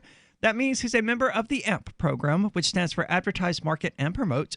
People who join that program, which only costs $5 per month, are helping us to get on more radio stations, to get out there for more people to listen to watch the show, and all of that awesome stuff. Hence its name. It allows us to advertise, market, and promote Free Talk Live. You can find it at amp.freetalklive.com. It comes with a number of cool little perks like the AMP-only Facebook group, the AMP-only chat room on the Discord server, and other cool little things like that. Check it out. It's amp.freetalklive.com, amp.freetalklive.com. Reasonable Voice, thank you so much for your contributions. We hope you continue listening and amplifying the show. Well, let's go to the phones. We've got David calling from New Mexico. David, you're on Free Talk Live. Yeah, listening on disgorge.com. And, hey, Mark, what were you saying earlier about guns and hoses? You got a new band? That's kind of funny. I don't know. What the hell is I he had talking previously about? said that Democrats like government bureaucrats and Republicans like government bureaucrats with guns and hoses. Okay. Because I just can't fit the fireman thing in exactly right. But I think everybody likes firemen, so maybe I should just go with guns. But yeah, especially the hoses. They like firemen. Isn't your wife going to get upset about that? You hanging out with all them hoses? I've been hanging out with them for years. Well, hoses, of course. Government case study. So New Mexico is an interesting case study. They're in two parts. One, they're a test bed for the left because they don't have much national power all by themselves. And because of their demographic, they're a test bed for the national lefties that send in lobbyists from both coasts to come in and influence state law in our legislature. And if you, I mean, everybody's familiar with, for instance, Michigan, the governor there, what she's doing. And the one here is similar. Michelle Lujan Grisham, she's left like that, wants to lock you down and take this and take that and tell you what to do. But she's not as well known because it's New Mexico and not Michigan. But because New Mexico is so small, money-wise and population-wise, relatively speaking, and notoriety, or they're not well known. It's easier to come in here and get the ear of the lefties that are in power and get them to go along. And it helps also that the governor here wants to be your next vice president.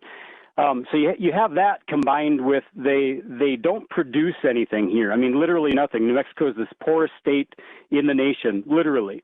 And now they've lost their oil and gas. It all went bye-bye.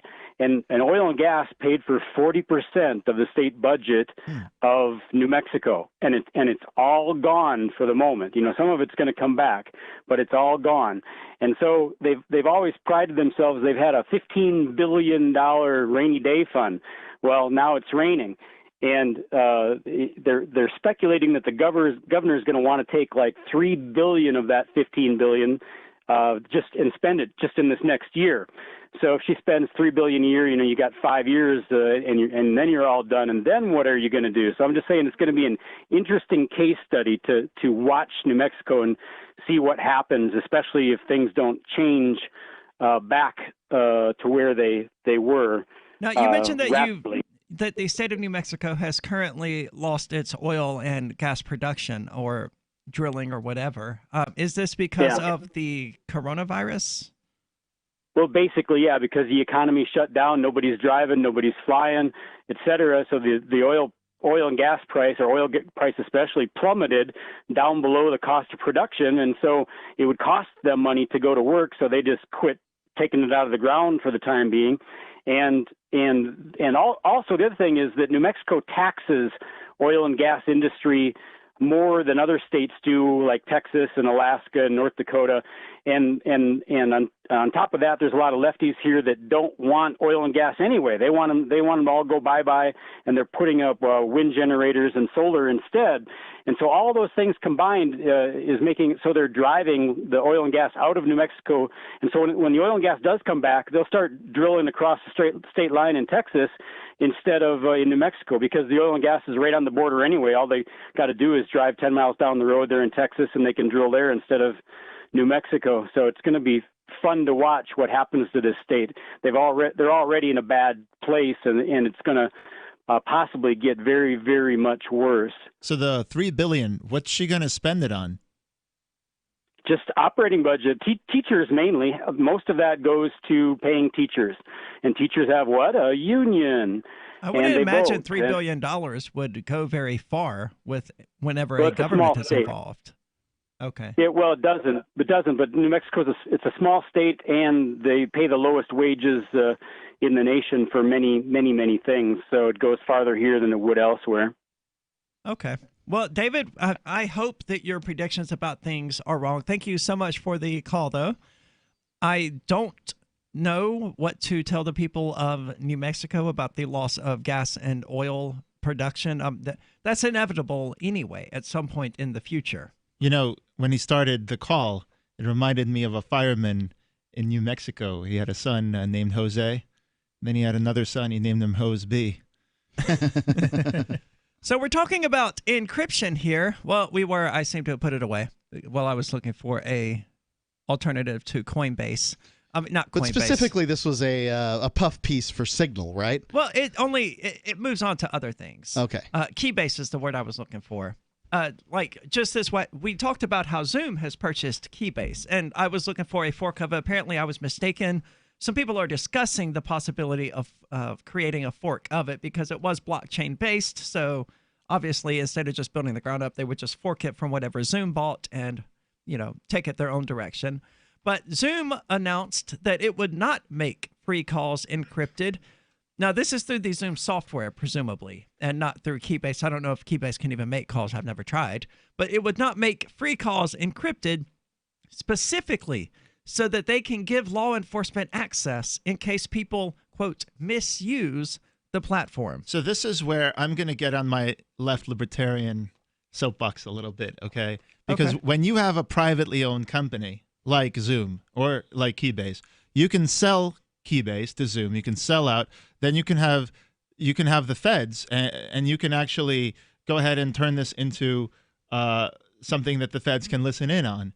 You can turn the network easily into something like that because it's privately owned. Compare that to something like the web. which you cannot turn so easily into something, or the Bitcoin. Well, wasn't network. Keybase open source? Keybase may have open sourced their software, and to the extent they did, other people should pick it up and run with it. Absolutely. It's not.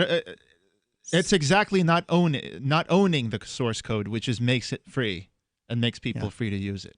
Well, I'm definitely a fan of open source. As I understand it, Signal is open source. Telegram, I think, is open source. Telegram has open sourced a lot of their stuff, but it's mostly run by Telegram. But their new network, Ton, was banned by the federal government. Yeah, despite raising more money than any other ICO in history. Well, and not despite, but probably because of. Because, maybe EOS. But now there's going to be an open source movement, probably, running their software because they've open sourced it. They did. Yeah. They did open source. Oh it. yeah. They gave it. It's all on GitHub, and you can run it. See, the thing is, good for them. If you compare all these projects with less ownership versus projects that are privately owned, the ones that have no ownership have outpaced the ones with ownership. So, for example, America Online. Well, that's not true with what's the operating system that makes me want to pull my hair out? Linux, Ubuntu, right? What a misery it has been trying to use that. I mean, even the best of them right now, which is the most user-friendly, is probably Linux Mint. And it will also make you want to pull your hair out more often than not. Yeah, I would say that largely your statement is true, that many of these open source projects work very well. But when you're talking about something really, really big, like an operating system, I think, it seems to get harder. And let's not forget that Google Chrome is privately owned, and its Chromium engine, was so good. It was based on WebKit, which was based on an open source project called Conqueror. Apple actually forked it, and it's open source. All of it is based on open source. And Linux powers Android, which is very user friendly, according to billions of people. So there is that, I guess. Is it still? Yeah, it is still open source, but to get the Google Play stores and stuff like that, you have to jump through Google. Yeah, Google's proprietary Play Store is not open source. Anyway, if you like the show, head on over to amp.freetalklive.com. Again, that's amp.freetalklive.com. And if you want to learn more about the Intercoin project that Greg is here representing, you can find that one more time. That's intercoin.org. .org. I just wanted to be sure. intercoin.org.